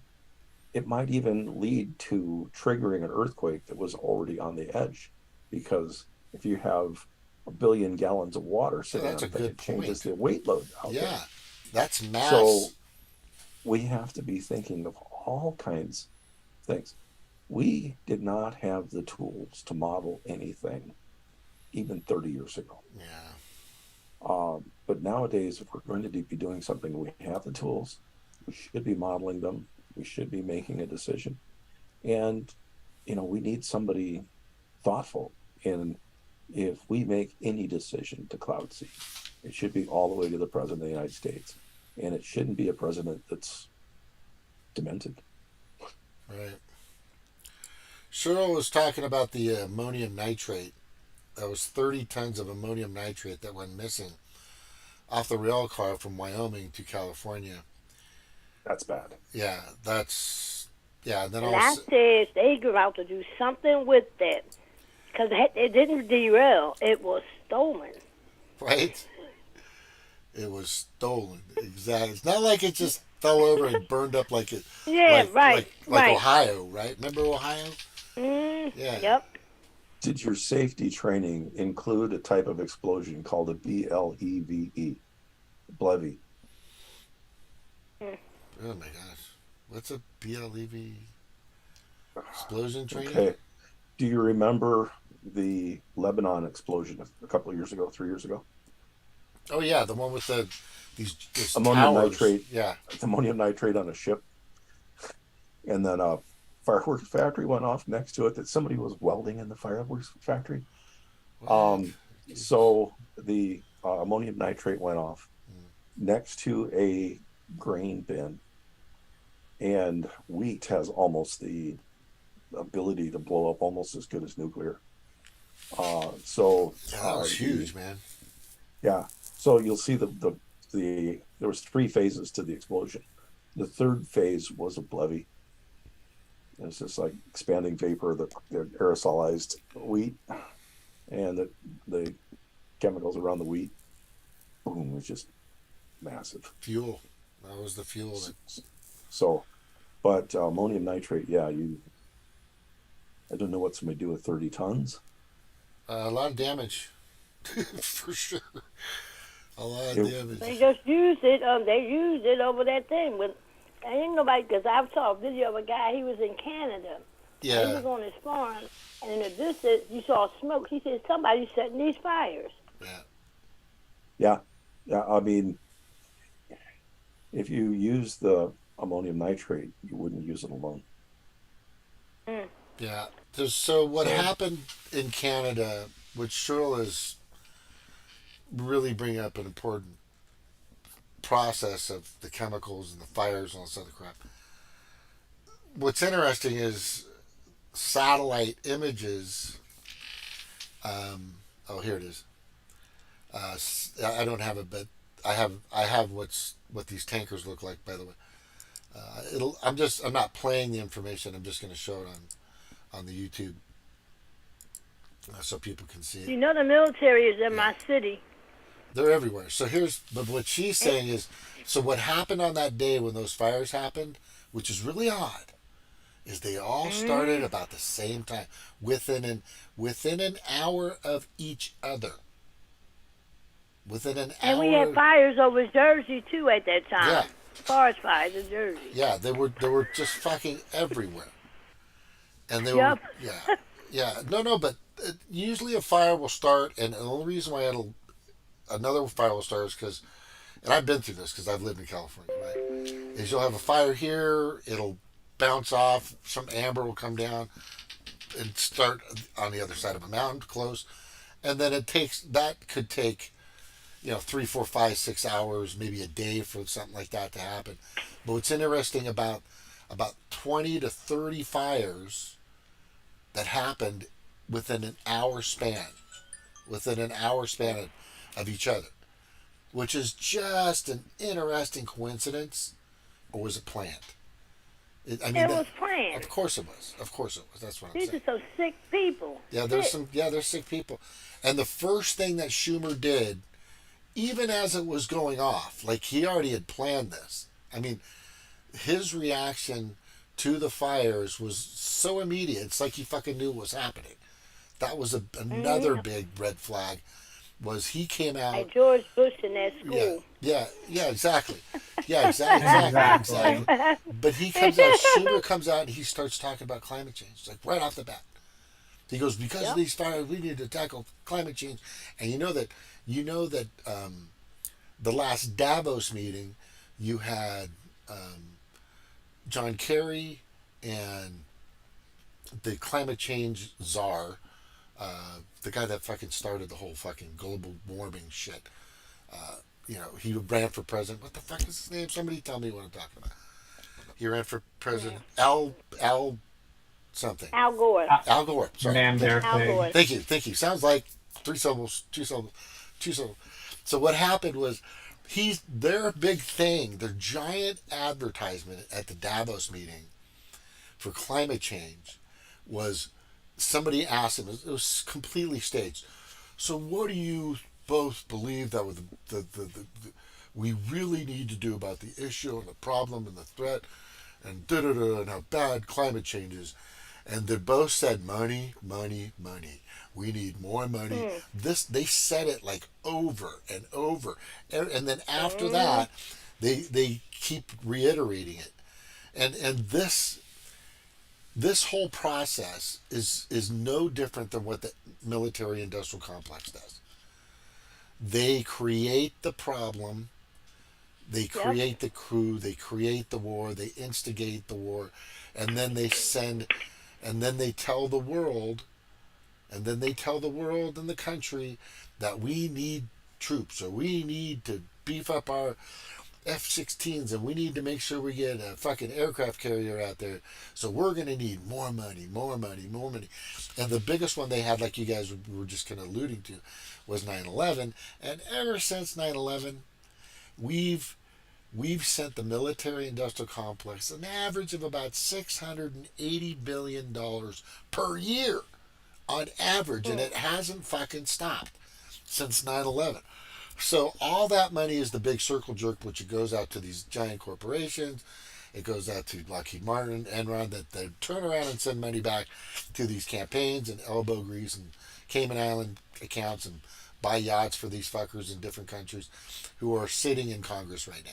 That's that process. But the The climate change is the same process, right? Yes, we do have issues with pollution. There's no doubt. I don't like going to a lake that I used to bathe in, not bathe in, but stroll around. Yeah, maybe I was naked a couple times, but anyway. So like when I was younger, right? In that same lake, I can't go in because it's polluted, because it's been, which happens, right? Or maybe because like Fukushima nuclear plant, and this is a big push too. You guys got to go to. There's a big push for nuclear right now, like huge. Nuclear, and people don't realize this. And I just talk about two places that can tell you that nuclear probably isn't a really great thing to do.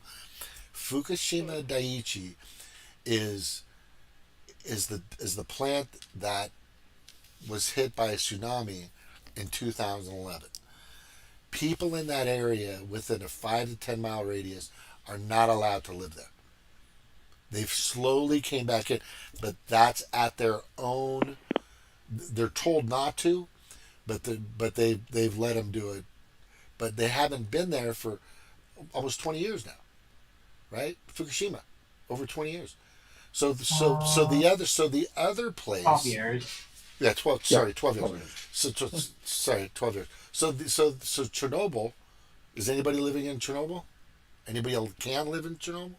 No, hell no. It's not going to happen because that. Does anybody live on Midway? Do you guys know what Midway is? Midway is an island out about another 500 to 600 miles from Kauai or the Hawaiian Islands, more west. One of the atolls, which is like a flatter area that they used to test nuclear weapons on. They destroyed these fucking islands. Guess who lives on those islands? Anybody? No. I actually know a family that lived there. That did live there? Yeah, she wasn't alive yet, but her parents and grandparents were there. There were some. They wanted to show that they were willing to lob a nuclear near allies, and they took the population. There wasn't that many people living on the island. They took the population to a tennis court and wrapped the tennis court with something so they wouldn't get blinded, and let the nukes off. And there was people on the island. So they wanted to show that, they could have people 10 miles away and still live. That, hey, yeah, we'll nuke. That this time they wanted to demonstrate that we'd nuke East Germany, and not worry about it.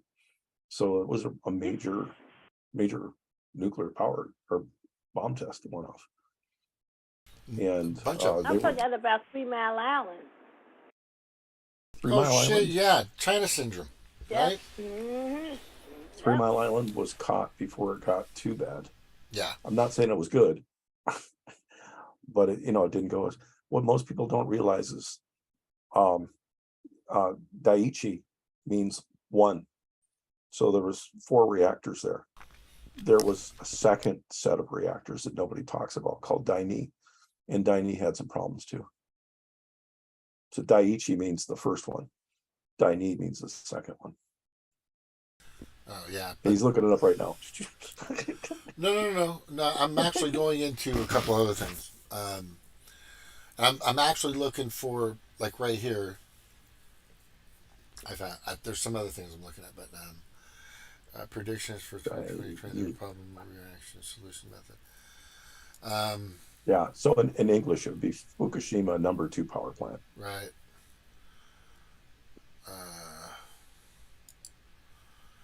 So this is, you can go to a site, you might know of it, but this is how they spread. If you go on the YouTube, you guys can see it. This is how they fly around and spray this crap, which we really don't know what the fuck's in it. They tell us they tell us it's this, just like they tell us, like the FDA tells you that everything they've recalled in the past 20 years, there's been like about 1,000 fucking things that they've recalled. right? Because they don't tell you exactly what's in it, and then we find out most of it has killed people forever. I mean, I believe they're using drones too, because when I see those lines in the sky, I see something real small, and it ain't no plane. It's not a plane. I believe they're using drones too. oh, of course, whatever they can. It's possible. Well, like I said, definitely possible. In the western states, no, they're using what are called ground cannons, and they're basically like mortars that go up high in the sky. Oh, I have a video of that. That's what I was looking for. This guy was showing where he works and what they do. And they're like these towers, and they just shoot up this crap up into the air. God damn it. Anyway, but it's real, but Snark is correct. So they're not only doing it from the ground, they're doing it from above.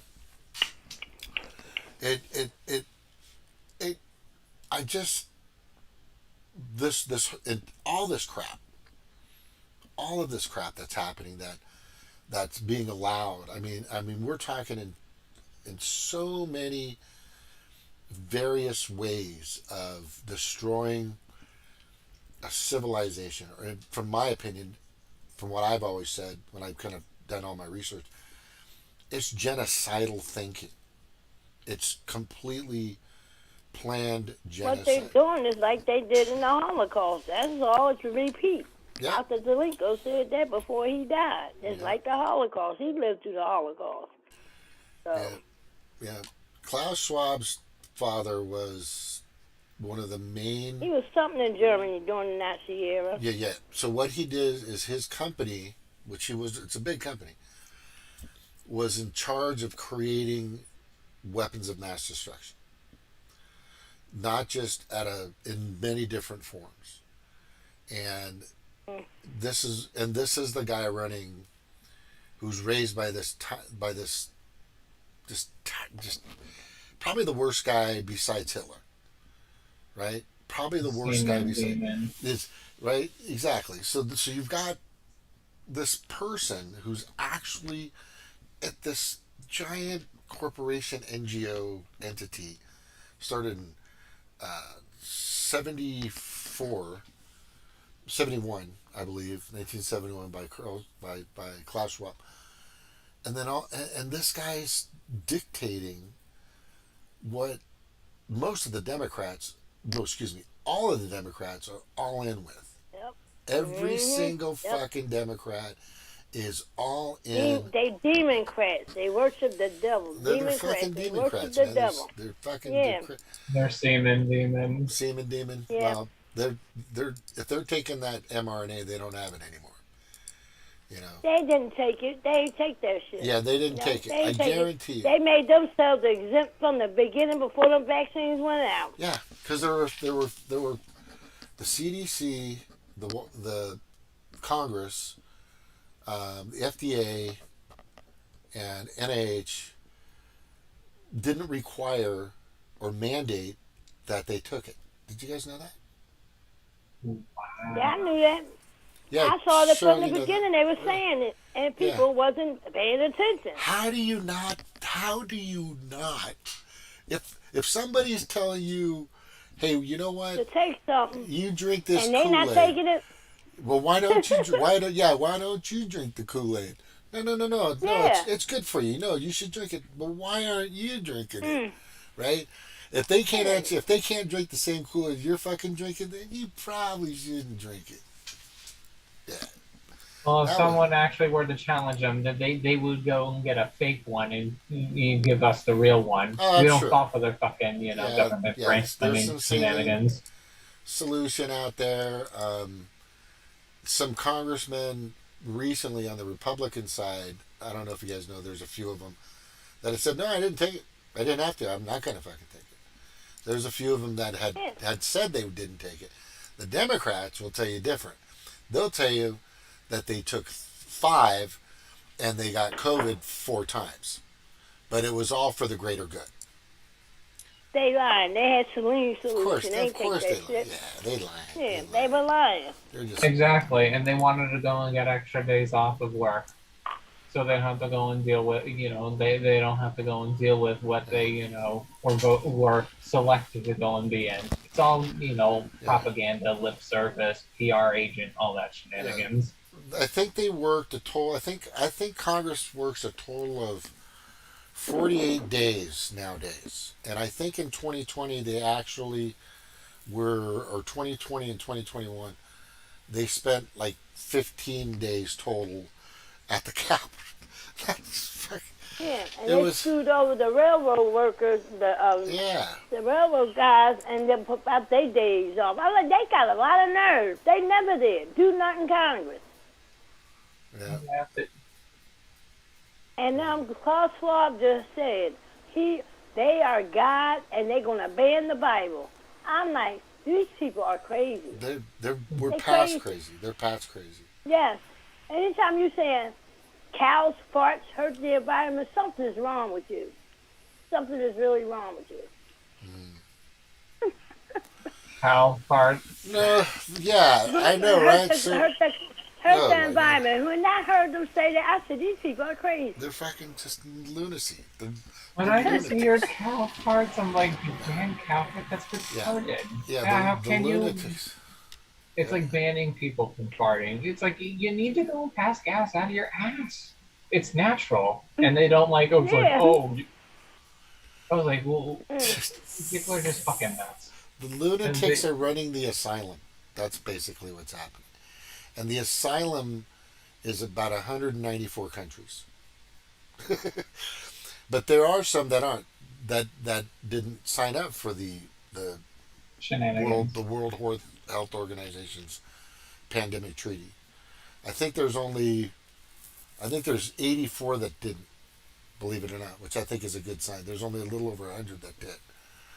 So there's a lot of things out there that they don't like that are happening, but let's just throw this card on the table. Nothing's fucking changing. This stuff is still happening. Just recently we had Lauren Boebert, who finally somebody fucking throws an impeachment at this fucking derelict puppet, pedo puppet. Exactly. Right. Did you see what he did to Eva Longoria?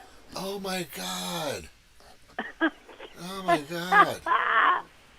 She was skeeved out. I was like, oh my God. He just don't care. He's a pedophile. Yeah, he don't care. He doesn't know. He thinks everything he's doing is okay. That's what these people believe. They think like that. I don't think that's really him. And they're really not living in that damn White House. They stay in Tyler Perry Studios. Yeah. It's they using that. And did you see the other day, Pride Day, some trainees that got breasts, was exposing their breasts to second graders on the White House lawn? Oh, the tranny tit flashers? Yeah. That was terrible. And Biden took a picture of her with her so-called breasts out. The tranny tits. And then hanging the flag, the United States flag, way from the Pride flag. I'm like, these people are crazy. That's illegal. You're not supposed to do that to the American flag. Mm-hmm. And I'm just surprised a day before Flag Day. Yeah, before Flag Day. And I'm surprised they still didn't have Drag Queen Story Hour, having, Richard Levine go and read to children about how they should go and change their gender. I'm surprised that shit didn't happen yet. This is so sickening. It's fucking insane. And for Biden to say the other day, I'm proud to have transgender in the military. I'm like, oh no, he didn't just say that. He didn't just say that. And how about... No, he said it on the White House lawn. Yeah, but how does that work? I don't get it. So they have to wear... The men are going to wear the women's uniforms? I mean, think about that. Is that the way that's going to work? I guess so. If I could say I'm a cat, I can act like I live like a cat. Yeah. And a lot of these men aren't feeling like women. Like in Washington, D.C. at the federal prison, they got a lot of trans men in there. They are all in prison for pedophilia. And they've been raping them women in prison. because O'Keefe's doing a story on that. Yep, He all of them. interviewed prisoners. Yeah, and the government is allowing this. Well, Biden gave millions of dollars to the federal prisons to help them change their genders. My tax dollars shouldn't be paying for this stuff. Exactly. Supporting neo-Nazis in Ukraine, and we paying for our own demise to kill us. Exactly. This is insane. Exactly. It's purely fucking insane. Now I watched this bishop last night, and he got intel from inside the government. That submarine, that's a Pakistani billionaire on that submarine. He's involved in intelligence in Pakistan, and his teenage son is on there too. And there are a couple of people on there, and they said that something was done to that submarine before it went off. So I don't know if they'll find it. I actually presume it, malfunctioned, and and plus they showed off this fucking gaming controller that they were using. I'm like, wait, a gaming controller? Mm-hmm. And that's just like that, and that flight that Malaysia flight. You probably won't find it. I heard that disappeared on the island the Rothschilds had, and it's not on the map. It's not on the map. That plane, the Chinese nationals were carrying chips to China, and they took that plane out because they was on there, and they didn't want them chips going over to China. Holy shit! I remember when Ron Brown got killed on that plane. That used to be on the Clinton administration. He was about to turn on them and tell something, and then after that plane crash, they say they had a bullet hole in the back of his head. Holy shit! Yeah. I mean, just a lot of stuff we've been lied to about. Lied to. So that submarine been missing since Sunday. Yeah, I think you're about right. Yeah, I don't know much about submarines. I did hear somebody else, another person saying that the way that they lost the signal, they think it imploded. Yeah, they said they ain't gonna find it. They not gonna find it. They might not find no survivors. That Malaysia plane, we ain't find no survivors, no luggage, or anything. No, but I mean, with that sub though, the way that it went, it crushed like a pop can. 400 atmospheres, I think is what they said, water pressure. That's a darn shame. Talking about, they got 40 hours left for breathing. That's a shame. That's a damn shame. They're just killing people. Just killing people. And I just saw an interview with one of the J6ers. He just was carrying a lectern. He just got out. He got 880 days of federal probation supervision. And he can't make no money. He can't even do a GoFundMe. He's not allowed to make money. That was his deal to get out. And That's he got a book communism. he want to bring out. He can't bring it out for 3 years because to make money. Because Stu Peterson's asking the kid that donate. He said, I can't. That's not my deal. My deal is I can't make no money. So he's working with his lawyers on that stuff. That's communism. That's fucking fascism and authoritarianism. Over that kind of fucking shit, and people fucking rioted in 2020, and a lot of fucking businesses got fucking, small independent businesses got fucking destroyed. They fucking rioted. They turned their fucking own cities into fucking shitholes. People have really lost their goddamn fucking collectivistic fucking minds. And those cops in the George Floyd case need to have a retrial and be found innocent. The real coroner report came out and said he wasn't killed. He had a bunch of drugs in his system. He must have took it before they got him out the car. Exactly. He chose to be a fucking career criminal. It's his own fucking fault. Yeah. And it pisses me off that people just fell for that shit, tearing up cities. Billions of dollars worth of damage all over the United States in these cities. And I really believe all these shootings we have every night, they pay somebody to come in and just shooting people. Exactly. And just shooting people. Them tanks rolling down in Center City, that looked so strange seeing it. Last time they was here, when they came here rioting and stuff. But that was weird. Something about to happen. Something is about to happen. Yeah. And we have two presidents. We had one before decades ago. Trump is the Constitution president, and Biden is the corporate president. And Trump behind the scenes doing things. He's still cool with Putin, Xi Jinping of China, and some other people over here. They've been talking.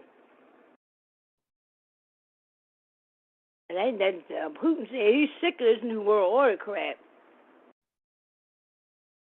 And then the World Economic Forum kicked them off. Because if I was Putin, I'd be like, yeah, I don't care for you anyway. Right. And I forgot then after the Holocaust, the U.S. brought back all them Nazi scientists and stuff. Oh, how about in Texas with how about in Texas, on people's property, they were scared of shit, the reptilians show up? Because I saw an old video, it was an interview of a man. He said, you have these reptilians out there. They tall, huge, and ugly, and they carry weapons, and they can change the uniform to look like anyone. And he was like, and that's what landed on their property that night. They were scared as hell. I think they showed a picture of it. I'm like, oh my God. Now they got cameras out there just in case it could happen again. They had reptilian. He was saying Obama was a reptilian, Hillary Clinton, Bush. He was naming all of them. And that's not crazy because they into the AI, and I'm telling you, they getting a warning. Hey, but them using this AI, being into this AI intelligence, it could be dangerous. True. It could be real dangerous. Turn on them.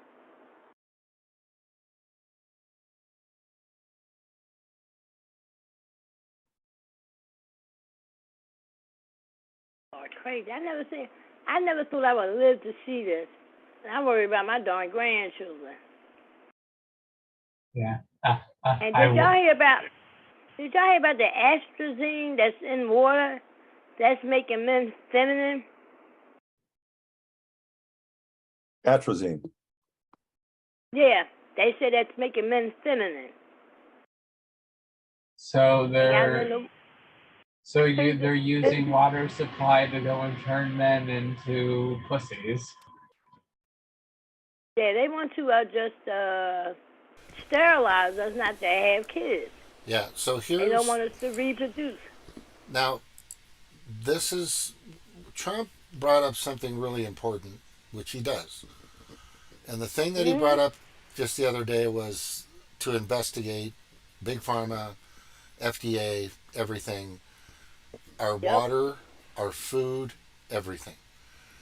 Because actually did that in this first time. He defunded all them groups when he was in office. Yeah. After Biden got back, he gave them money. He gave them that money back. Oh yeah, that's he dumped the the World Health Organization. He dumped that funding in 2018.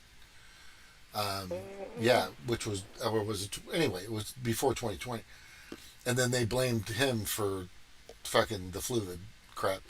But the thing is what he brought up was a very important part. I did a show on it, and what it is are the chemicals, the junk. I mean, Snark brought this website to my attention years ago, ewg.org/tap water. Oh yeah, I gotta follow them too. Yeah, so that so a lot of that stuff, that junk, that chemical can alter the brain, can alter the mind, can alter the body, can make you ill, can keep you ill, can keep your mind because if you're not getting the purest water, the purest foods that don't have GMOs, and there's a person that did that recently, and I got it here, and she did a thing on and when you look on the shelves, all the packages, they have high fructose corn syrup in it. If you eating that shit every day, that's what's in bad. the sodas, Yeah. I mean, that's why a lot of people got diabetes. When I was a kid, I ain't never, only one, my aunt had diabetes, but that was it. But I didn't hear a lot of people having cancer or anything like that. Yeah. So it's crazy. And everybody, a lot of people are obese now. Yeah, so Dr. And they want to go and praise obesity. Mm. It's fucking insane. It's like they want us to go and be a fat and it's like they want us to go and be a fat and oppressed. Okay, so I'm going to play this. It's going to be on YouTube. It's 2 minutes and 10 seconds long. But it's really important, and hopefully you can hear it too, Snort. I'm going to get it moving here in just a second. Here we go. So what it is this is a very well-renowned, and I forgot her name. She talks about, just if you hear, just listen, and I'm going to start it now. 2 minutes, 10 seconds. The Russian's president, he's passed a law that any Russian who grows or sells genetically modified foods is to be considered a terrorist. Whew. He's even giving land away to Russians who will grow food organically, non-GMO. Cool. You put his name and GMO in Google that, and you'll read the spiel. He says, we Russians look across at the West, over-vaccinated, over-medicated, overfed, sitting in front of boxes every night in their lounge rooms, eating food that has no nutrients, he said, and we know it's weakening the West. Is he right? Yeah. Absolutely right. Yeah. Unfortunately, Monsanto is so powerful and so wealthy and so big, they win every court case where Australians want GMO to be labelled on the products. Holy shit. Happens in America too. It's unfortunate. So how do you know? Well, you don't, unless you buy organic. You see, if an organic farmer uses genetically modified seed, they lose their organic status. So grow as much as you can yourself. And the more Aussies that buy organic, the more organic will be available. One organic tomato will give you 9 times the iron of a conventionally grown tomato. So you get much more value for your money, even though organic is more expensive. Genetically modified food happens when the DNA of 2 different species are spliced together to create, for instance, DNA of the tomato with the DNA of an Atlantic salmon, hoping to create a tomato that grows in the snow, but actually it doesn't grow in the snow. And it has 5 centers instead of 1, and there's all these strange things happening. And when the person eats that tomato, it breaks down to molecules that your body cannot recognize and has the ability to damage your DNA. Did you know that Vladimir Putin... So she also, there's another one she did where she talks about seeds. There's a coating on seeds that they sell now, that if they put in, if you a regular seed. Oh, those GMO seeds Bill Gates got out? Yeah, the GMO seeds are terrible. So if you have seeds that are natural, organically grown, they actually enrich the soil. They actually do not. These other seeds actually disturb the soil's natural processes. I'm trying to find the video, but I'm trying to get to the basic point. The point is what Trump was saying is a lot of this needs to be rethought. It needs to be looked at. It needs to be investigated, because the people that are making money are not only making money off of our at our expense, but they're also putting more people in the hospital, like you were saying, Cheryl, the diabetes, the cancer, all these people having to get dialysis. A lot of people have to get dialysis. That's crazy. Yeah. It's crazy. Yeah, just a ton it's of all in the things. food, especially them diet sodas. Yeah. Them diet sodas are not good to be drinking. That fake sugar, I think they got The following is going to be some really fake diabetes sugar. There's several types. If I eat any of that stuff, my ankle will swell up, because I'm not used to eating that. I don't eat that stuff. Yeah, go ahead. There are several types of the diets. We've got the aspartame, we've got the stevia. Yep, that's Most bad. of these, you can only have a certain amount, and then they become they cause diarrhea. And and there's a really good one. It's called mogricide, and it's actually called monk fruit extract. So it's actual, I would call it the most organic sugar you can get, but it doesn't activate the insulin system. So it really is a sugar without it, but it's somewhat expensive, and most of it, when it's sold in the United States, is cut with erythritol, and erythritol is really, really bad. So you have to actually look on the label to see what it is. But yeah, most of the diets actually cause some problems, and there's just like there's no diet pops out there right now that I know that use the monk fruit. I remember you talked about that before, Snort. Yeah, and the the monk fruit, you actually, if it has the erythric stuff in it, it actually tastes almost exactly like sugar, but you can't have more than 2 cups of it a day. If I can't have more than 2 cups of a day, I don't want to have it. Right. So, and I just ordered my replacement of it, so I've lost quite a bit of weight, and I'm on this stuff right now, and so if I got a gallon of sweet tea waiting in the refrigerator. Actually, it's unsweetened. My new supply of monk fruit will be here on Friday, and I plan on just drinking it. So it's a couple little drops is all it needs. And but yeah, so we have a problem that we're so quick to want an answer on and get stuff done that sometimes I don't know that we go through a really good bit of testing first. And when there is something negative, how many things are on the market of the diet sugars does it tell you about causing diarrhea? You won't see that on the package.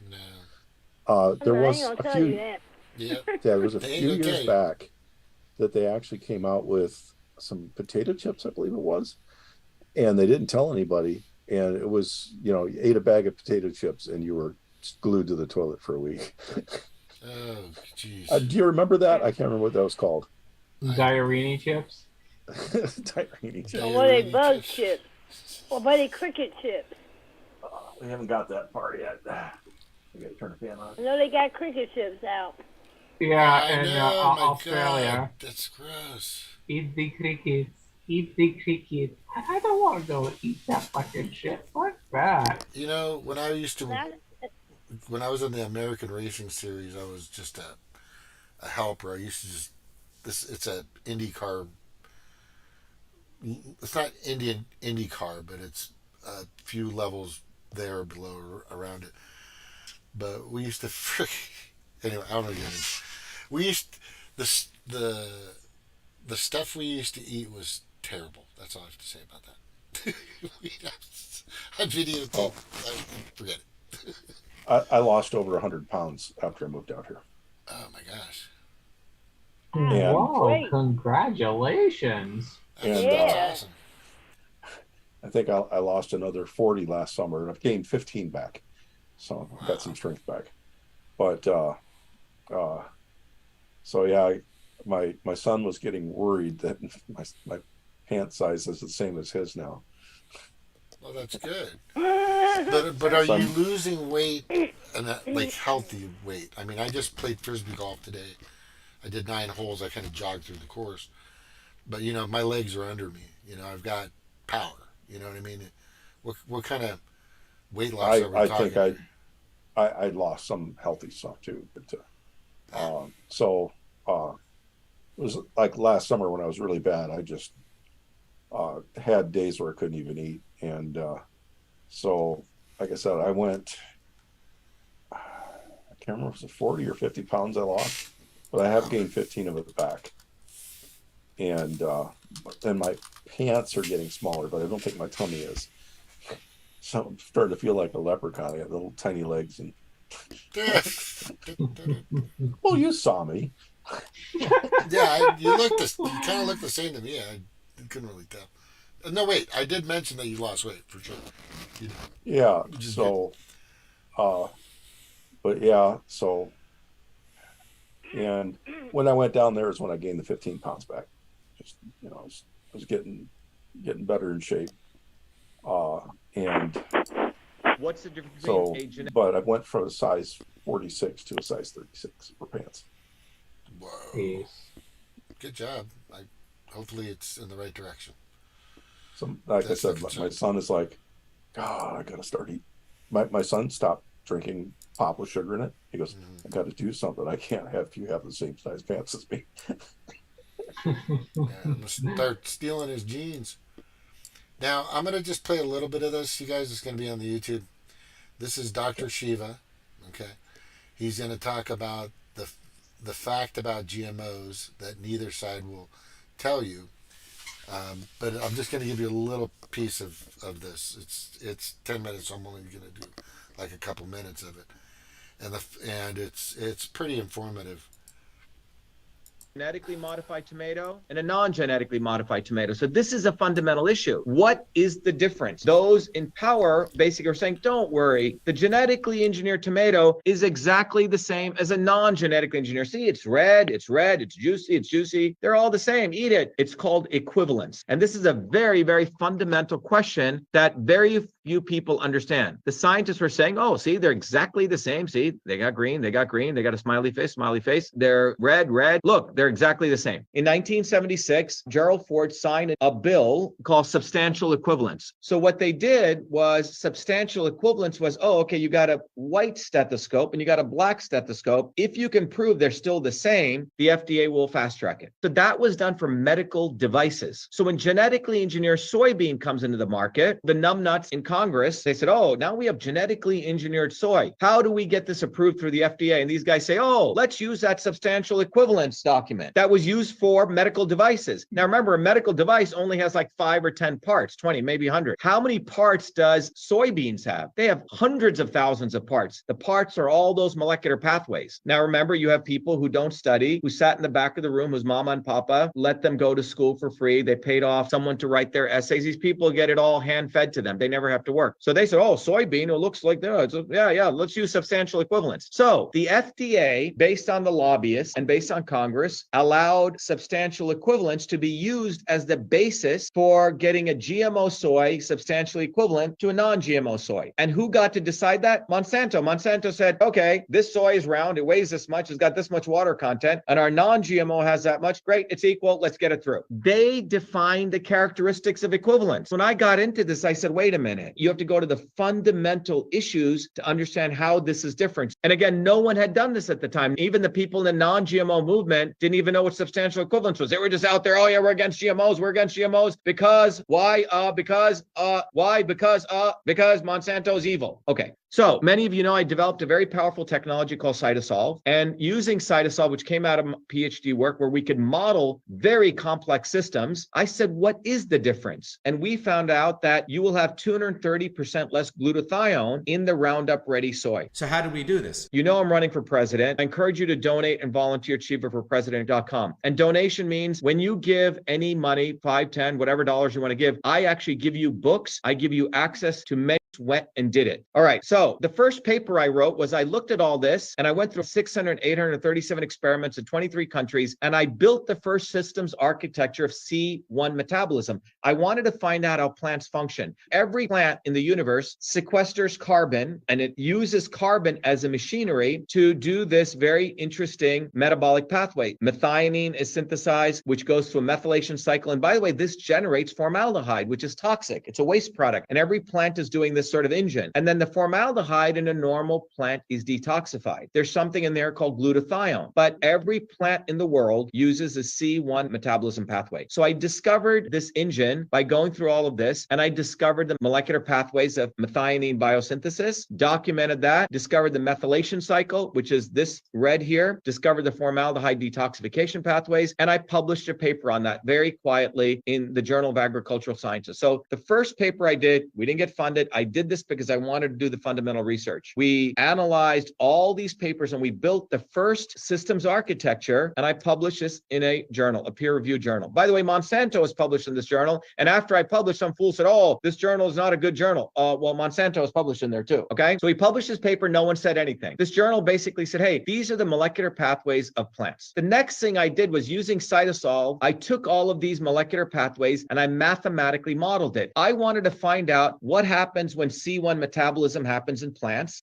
What are the fundamental variables that really distinguish plant metabolism? So when I ran this through, I found out something interesting. There's a very important nutrient. In fact, you have it in your body. It's called glutathione. It's the most powerful antioxidant. And in a normal plant, the glutathione levels are maintained at a beautiful steady state level. Formaldehyde is created, but then it gets consumed. Because glutathione levels are made, that's the antioxidant. Your body, for example, makes toxifying things and your body cleans it up, but you need glutathione. So this was a normal case. No one had any problem with this. I did sensitivity analysis, and we published that in another journal called the American Journal of Plant Sciences, in silico modeling of those pathways. No one said anything. Everyone was fine. Did it on my own while running other companies, while being an activist. Again, this was done on my off time, staying awake until 2, 3 in the morning, doing this with our science team. Next, what I did was I said, okay, what happens when plants undergo stress? Just like you undergo stress, plants also can undergo stress. What is stress? They get drought, right? Maybe they get hit with pesticides, right?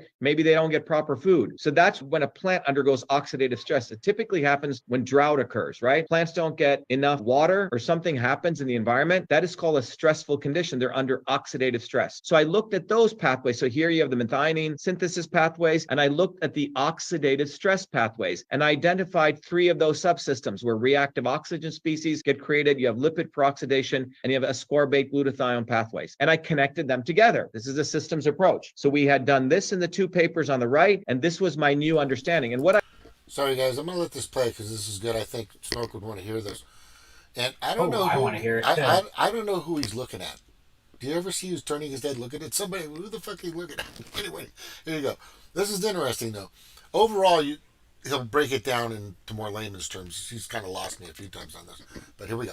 I noticed is when I put all of this together with cytosol, which is, by the way, technology that I created for humankind out of my PhD work, and we gave it away for free here, we noticed that in the normal case, glutathione levels are the green line, but when plants undergo stress, guess what happens? Their glutathione levels get depleted. Everyone see that? They go boom down. That's the red line. Normal case, so when a plant's undergoing stress, just like when you're under stress, your body depletes its glutathione. That's why it's very important to, if you're under stressful conditions, eat N-acetylcysteine. Make sure you're supporting your glutathione levels, okay? And guess what happens? Because your glutathione levels drop, the plant, or not you, the plant doesn't have enough glutathione to detoxify itself, and formaldehyde levels will go up. And I did sensitivity analysis, and same here. So under all different conditions, glutathione level goes up. So let me repeat. When a plant is under stress, glutathione levels will drop, formaldehyde will go up, because glutathione is needed to detoxify. Everyone following? All right, so we published that. 3rd paper, published, boom. No one said anything. People thought it was a great paper. Again, we published this in the American Journal of Plant Sciences, a peer-reviewed journal. Now, having done this, I was curious, okay, so I published my first, I understand the metabolic pathways. I've shown what happens under the normal condition. I've shown what happens with oxidative stress. What happens when a plant gets genetically modified? What happens when Monsanto went in and inserted that gene to create, let's say, Roundup Ready soy? What did it do at this molecular level? Again, no one had done this research. Should probably get the Nobel Prize for this, but we won't get it because because Nobel Prize Committee loves Monsanto. So what I noticed was when you do genetic modification, I found independent research saying that 4 enzymes are upregulated during genetic modification: catalase, superoxide dismutase, glutathione reductase, ascorbate peroxidase, and 1 oxygen reactive oxygen species. So these 4 chemicals are increased during genetic modification. When I plug those things in to our oxidative stress model, connected to our C1 metabolism model, put it all together, voila, look what we see here. We see that in the non-GMO condition, plants produce formaldehyde, and guess what? It gets depleted, right? This is a normal case. But look what happens in the GMO case. Formaldehyde increases. Why? Because the plants in the non-GMO case, which had glutathione, are being depleted. So what I had shown here was when genetic engineering takes place, the plant is literally as though it's being under drought. It's freaking out. And so the glutathione levels drop to a lower level. And this is why it's my view that whenever they create genetically engineered seeds, they have to coat them with neonicotinoids, because if they were to plant the normal seeds, they get eaten up by the soil organism. This is no different than a bodybuilder getting injected. He looks big, but he's actually weak. His nuts have shrunk. In this case, the seeds are weak. So then not only do they have to do Roundup Ready soy, then they have to do genetic modifications, then they coat the seeds. And by the way, the neonics get into the plant and they kill the bees. That's a whole nother story. But you can see the level of idiocracy that's going on here. But anyway, this was then published. Now, when this got published, this is when the bomb went off, because I was showing that genetic engineering lowers glutathione levels, increases formaldehyde levels. And when this came out, boom, I start getting attacked. No one attacked the first three papers. When I showed this, you have the people at Cornell, you have the people in the European Union, everyone started attacking. Oh, this research is just modeling. It's not true. It's all bullshit. It's just modeling. It's modeling. What I then did was I said, okay, I'm going to compare our results with, if I could find greenhouse results. And I was very lucky. A group in England had literally grown Roundup Ready soy plant in a greenhouse, which means the plant, which was a modified genetically engineered soy plant, and the organic soy. We had used our models and we found out that you will have 230% less glutathione. In our mathematical models predicted that you would have 230% less glutathione in the Roundup Ready soy. And when we published that, people said, oh, this is bullshit. Well, guess what? We were very fortunate. We found this paper. By the way, this came out in another paper called Plant Physiology by the American Society of Plant Physiologists, where these people in Leeds had found that when they grew the soy plant in vivo, which means in the soil, that the organic soy plant had 9.9 levels of glutathione and the transgenic Roundup Ready plant had 3.7. You see, it's 230% less. And look what we found. Same thing. And voila, our results concurred with their results. When this came out, you saw absolute silence in the industry, and no one has popularized this. And this was done over a series of 5 to 6 papers. So you guys, you understand? You're looking at someone who's an activist and who can get his hands dirty, do the research. And then we did major demonstrations. So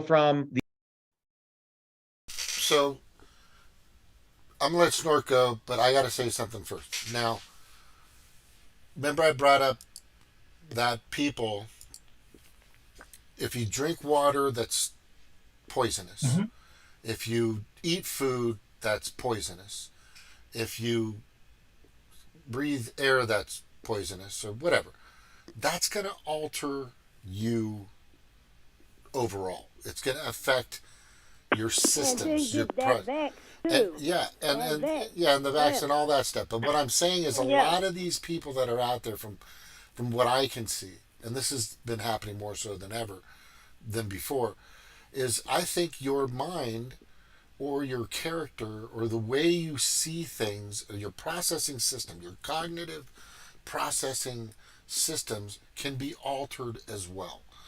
I'm not sure if that's an accident or if it's part of the process, but that. Why do you think those kids out there acting crazy? I mean, just the thinking that I've seen and that I've seen from younger generations recently is just different. It's not, when I was a kid, even though I was a pain in the ass, I was still respectable. I wouldn't give my teacher any shit.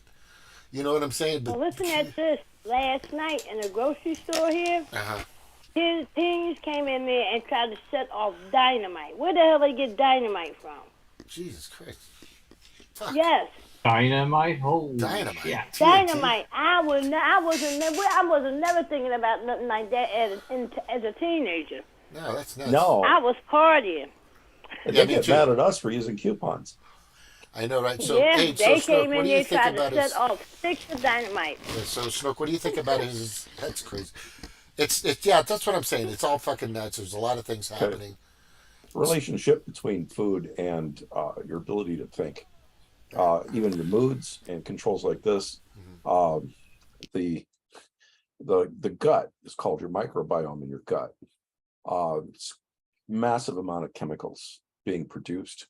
So you shift which creatures, and we have more DNA that's not of us in our gut than we do of anything else. So we got this big chemical reaction commonly going in there. So different chemicals are produced by the gut. So for instance, our ability to eat carrots.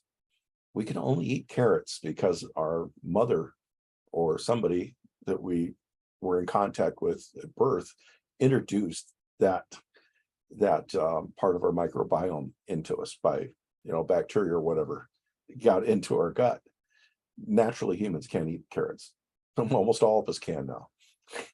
So, but again, so some of these chemicals, just like pills that you take, can have effect to the head. And there are diseases like Crohn's disease, major tests done in Iowa City at the hospital there, where they took a bug from Russia, I believe, and they introduced it to people with Crohn's disease. Now, Crohn's disease is very difficult to cure. Very difficult, not even to cure, but just to maintain with Crohn's disease. They had 10 people go 5 years without any incidents of episodes of Crohn's. And then the person was hired away from the state hospital, and we haven't heard anything more about it since. 5 people or whatever people were cured basically of it. And this was by changing the microbiome of their gut. And before, the microbiome of the gut attacks the gut. It has, it's almost like a cancer in Crohn's. But so suddenly we have the things. There's other things that we can do. Eat too much orange juice. Some people will get sick. So again, anything we put in our stomach is, you are what you eat. And drugs don't just come off of the shelf. We're constantly, basically everything we eat is a drug. So, and again, I'm not biologic, so I'm not really into all these terms. Oh, you're muted. I hear you snort that old saying, you are what you eat. Yeah, for sure. So my point is, the stuff that's out on the shelves is methodical death to us. That's all I have to say about that. I big pharma, big hospital, big elderly care does not make a cent on healthy people. Let's just get that out of the way. Point. Yeah. And I go ahead. I put some links in the chat. For what? So for where to get the good tomatoes. Now, a lot of what's sold in the United States, let us know. Yeah, I did. I put the source in. I got my. Thank you again. Sure, I got my lard like a couple weeks ago. Where you get it from? Miller's Farm? No, I just got it from the store. Oh. Yeah, but it's better. But I'm telling you right now, fried chicken that I got, it's like real. And then when I make my French fries, because I just put not too thick of a layer, and man, those French fries they taste just like old, like real French fries. You know what I mean? Yeah. It doesn't have like a weird chemical taste. Most they stuff, say lard is bad for it. That's what hurts black folks. You don't know that. We lived off the lard. Yeah. Dude. Actually, if you have something that's good, and you have it in small amounts, it's much better than all this other crap. But I was going to say, most stuff that's marked organic, it's not organic. Not organic. The link I have in there is real organic tomatoes. These are heirloom tomatoes. These are tomatoes that families brought over from Europe over 100 years ago and have been growing the same one. These are also called indeterminate. So all determinate tomatoes are genetically modified. So these are the unmodified ones. There's a problem with these unmodified ones, and I've grown these. So in one summer, they can grow. So if you have one, they can grow to be like 30 feet in diameter and produce 1 ton of tomatoes. Jesus. So these are real fucking tomatoes. That's the link that I put in there. Oh This my place gosh. is called Seed Savers. I got Remember it. Lucas? I got it up Lucas right now. Pompey. Lucas Pompey came out here just to go up north of me and go to see this place where they grow these seeds. And so I do have some, but so I Yeah, I'm gonna be getting my shit from there from now on, dude. Oh hell Yeah, look, they got all kinds of stuff. They got artichokes. Oh man. now these are so pristine that have you heard of the Doomsday Vault in Norway? Yeah, I think so. Maybe. Yeah. They're so pristine that they just gave them a key. They said, "You guys come in here anytime you want. You can have half of the Norway vault is for you." And there's a bean that is the family or the big dish. After Chernobyl, they lost their entire crop. All of it was dead in Norway. Seed Savers in Decorah, Iowa goes, "We got you." Seed Savers replenished the Norway national bean. Oh, nice. So that's how effective they are. They're in this beautiful valley. It does not look like the rest of Iowa, and so they're isolated. They got all of the different types of heirloom apples and all this stuff. So if you actually want something, yeah, you've got it up right now. Yeah, I do. So pick the stuff up there. They even have like the original cows. Isn't broccoli genetically modified originally? You'll look in there. They have some of the unmodified. So Yeah, go to broccoli. I am. I don't see it. No, I got it. See Calabrese. Yeah, I don't see the one I was thinking of. It's there. There's Calabrese and the broccoli Raab, spring Rabini. There's different types. So I put that one in there, and that one or the Cherokee one, and I think the Cherokee one is the one that they serve, and I hope it's actually served at Disneyland. So Disneyland wanted a tomato that was the least likely to go bad and not have any kind of additives to it, not have anything that could cause a problem. It was like the safest tomato to make. They grow these down there. So they have like 100 plants. All of the tomatoes that are used in Walt Disney are grown under Walt Disney like this. They have trees of them. And like I said, they produce tons apiece. So, and you go through there and they do have USDA come in and check them out. But just the isolated fields that they have alone is just incredible. And like I said, you know, Lucas was really into picking out which was exact. And so like when he came out to visit me, he made sure to be able to go to Seed Savers. Yeah, I'm putting that in the note in the. That's You'll good probably to end have. up I'm gonna be probably buying end up shit coming from up here and seeing it yourself. Well, But, I'm going to be out there pretty soon sometime. But what I'm trying to do is just grow. Remember I was talking about my micro thing? I haven't even started anything yet, but I'm trying to, and I'm glad we're having this quick conversation. The seeds I want to get, I want to make sure they're the purest ever, and I need to find out what can be grown during the seasons here in Missouri, because the soil out here is fucking awesome. You know, the soil out here is really good. Are you guys still there? So there's things you can grow in the Still summer. here. Okay. There's things you can grow when you grow inside. You're not going to want to have anything huge. You know, like I said, Yeah, I kind of saw that. when you grow inside, you're not going to want to have anything. Realistically, you know, I would say no more than 4 feet by 4 feet for an indoor garden. Yeah. And that's pretty much what I'm backing off to. And my coffee died last week. Your coffee. I had it growing. You had actual coffee. Yeah. What does coffee look I had, like a tree? Yeah, looks a lot like an orange tree. Yeah. But I had it growing for 8 years, and Don't know what happened, but it. Oh, my daughter says the cat was chewing on it. Your cat was probably freaking out for a while there, spazzing. I wonder why the cat is fucking doing laps around the house at 200 miles an hour. It wasn't Victor. It's the new kitten. Oh, the kid did it. Okay.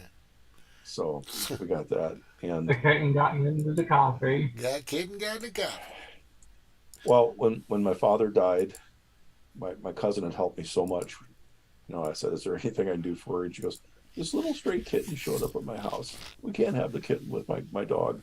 She goes, "Would you take my kitten?" And I go, "Yeah, sure." Bring him home immediately. Victor just loved it as his kitten and kind of raised it. But Victor's probably not the best one to raise a kitten. So, but yeah, I have. He's not in here right now, but Victor's asleep. Right. And so, well, anyway, I didn't mean to get us off track, but that's where you want to. No, we're good. That's where We're all talking. It's all good. You guys talk about whenever you want. But pretty soon here, I'm going to be getting going because I've been on since 9 o'clock. So it's about 9:10, 9:15. I know it moves by quick. The biggest thing that I was actually playing video games with a friend earlier, and that's why I'm on late. Hey, Eric, have you heard of Starfield? You ever heard of that? Just came out. It's been out. It's like a first or third person, or you can make it first, third, or whatever side shoulder person. I want to check that out. I've been playing a lot of Call of Duty. Zelda though. Oh, Zelda. The new one where you can go and make all the, you can go and, put stuff on a sword, put stuff on a spear, or put stuff on, a shield or something. It's really cool. My son is playing that. It's so much fun. Zelda, I used to play that like fucking that and Metroid all the time. But I don't have the Nintendo stuff. I don't have that. How much is a Nintendo? Oh, the new Nintendos. Yeah. They have a Nintendo Switch Lite, which is it's a handheld one for $200, and it's only handheld mode only. And there's a Nintendo Switch where it's like $299. This is actually store price for in the box new if you want it in the box new. And they have like another model, the OLED model, that is I think it's $359, I believe, or $349. I forget which one. I play with my mom. She plays. She's a gamer, by the way. I recommend anybody that's over the age of 50. I'm just going to tell you right now. If you're not playing video games, then your mind is. And if you're not busy with your mind and doing things, running your own business, whatever, then that'll keep you moving and keep your mind going because you got to keep using those muscles, right? But in regards, my mom's, she's quick, smart, fast, and all this stuff. She's one of the best healers in World of Warcraft. And then we're playing this other game called City Heroes, which is like Marvel DC Universe, I think it's called, which is pretty cool. I'm also playing Call of Duty, which is fun. I have that. Do you play it? Hey guys, I'm not good. Not to get off the subject, but another thing about the submarine is owned by Ocean Gate. Yeah, I'm glad you brought that back. And it's owned by Starlink. Who owns Starlink? Elon Musk. Yep. And I get tweets from him every day. He never mentioned nothing about that submarine. Okay, where did you say that before I left? I went on to grab some water and stuff. You said there was a Saudi Arabia or some Pakistani or something. A Pakistani CEO, a billionaire, and he was involved with intelligence in Pakistan. He's a businessman, and the submarine was called Ocean Gate, but it's owned by Starlink.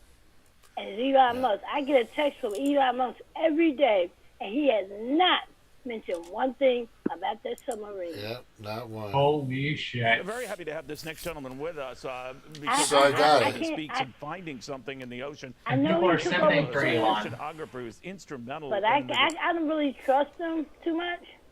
Who? But he still Elon? got contracts with the government. Yeah. Yeah, I don't. He got contracts Fuck with no. the government. Yeah. Fuck no, I don't. I like the game. I mean, there's a lot of things. Look, I mean, they did good by taking over too, kicking their asses out of there, shutting people down. yeah, But you know who he hasn't reinstated was the Becks that did the Bernie Sanders. lawsuit. Yeah, he never reinstated them. Isn't that he fuck? didn't. He never. People have been asking, and they've been asking. I mean, why? I don't. That doesn't make any sense. And he didn't reinstate Alex Jones either. There's a lot of people he didn't reinstate. He didn't reinstate Alex Jones. He didn't. Yeah, Nope. I know. Nope. Look, anything. Look, if a billionaire came to me and said, "Hey, I got your back. Trust me," I'd say, "You know what?" and I would just kick him in the nuts and say, "Hey, we'll just call it even right there." You know, and that would be that. I don't fucking trust any of them nowadays. They're all a bunch of fucking criminals. Anytime you hit the billion mark these days, it seems like somebody, some way, somehow, through what you've been doing or investing in or have connections to, is probably killing somebody or a few people. You know, you don't make billions of dollars just because you're being a nice guy. You know what I mean? I'm sure there are a few, which is, very far few and in between, but more recently. Rare. But yeah, rare. That's rare. All right. You guys got anything? Because I'm going to get moving and my butt hurts. I understand. I'm done. All right. But I have to go to what's going the on? dentist in the morning. Oh, so. lovely. Yeah, so next week I'll be on next Tuesday. I always do a show. I've got time now, so Monday, Tuesdays, and Thursdays. If you guys want to come on, you guys are welcome to. I know Cheryl's got a work schedule. But I always let you guys know. And please, if you can, share my information. Share. I know that I'm going to probably move this show because we did talk about a few things that could get me pulled. So this will go to Odyssey, right? Yeah, and there's also other, live streaming platforms to go and get. I put it on Rumble. I put it on Odyssey. Did you try Kick yet? Oh, I forgot to tell you guys one thing. Go ahead. Deion Sanders, he may have to get his foot amputated because he gets he's getting blood clots in his foot. Ooh, shit. Yep. Yeah, how does that happen? I wonder how he got those. You know how blood that clots. happened. I wonder how. I wonder how that happened. Anyway, all right, guys. I'm gonna do some little research on that.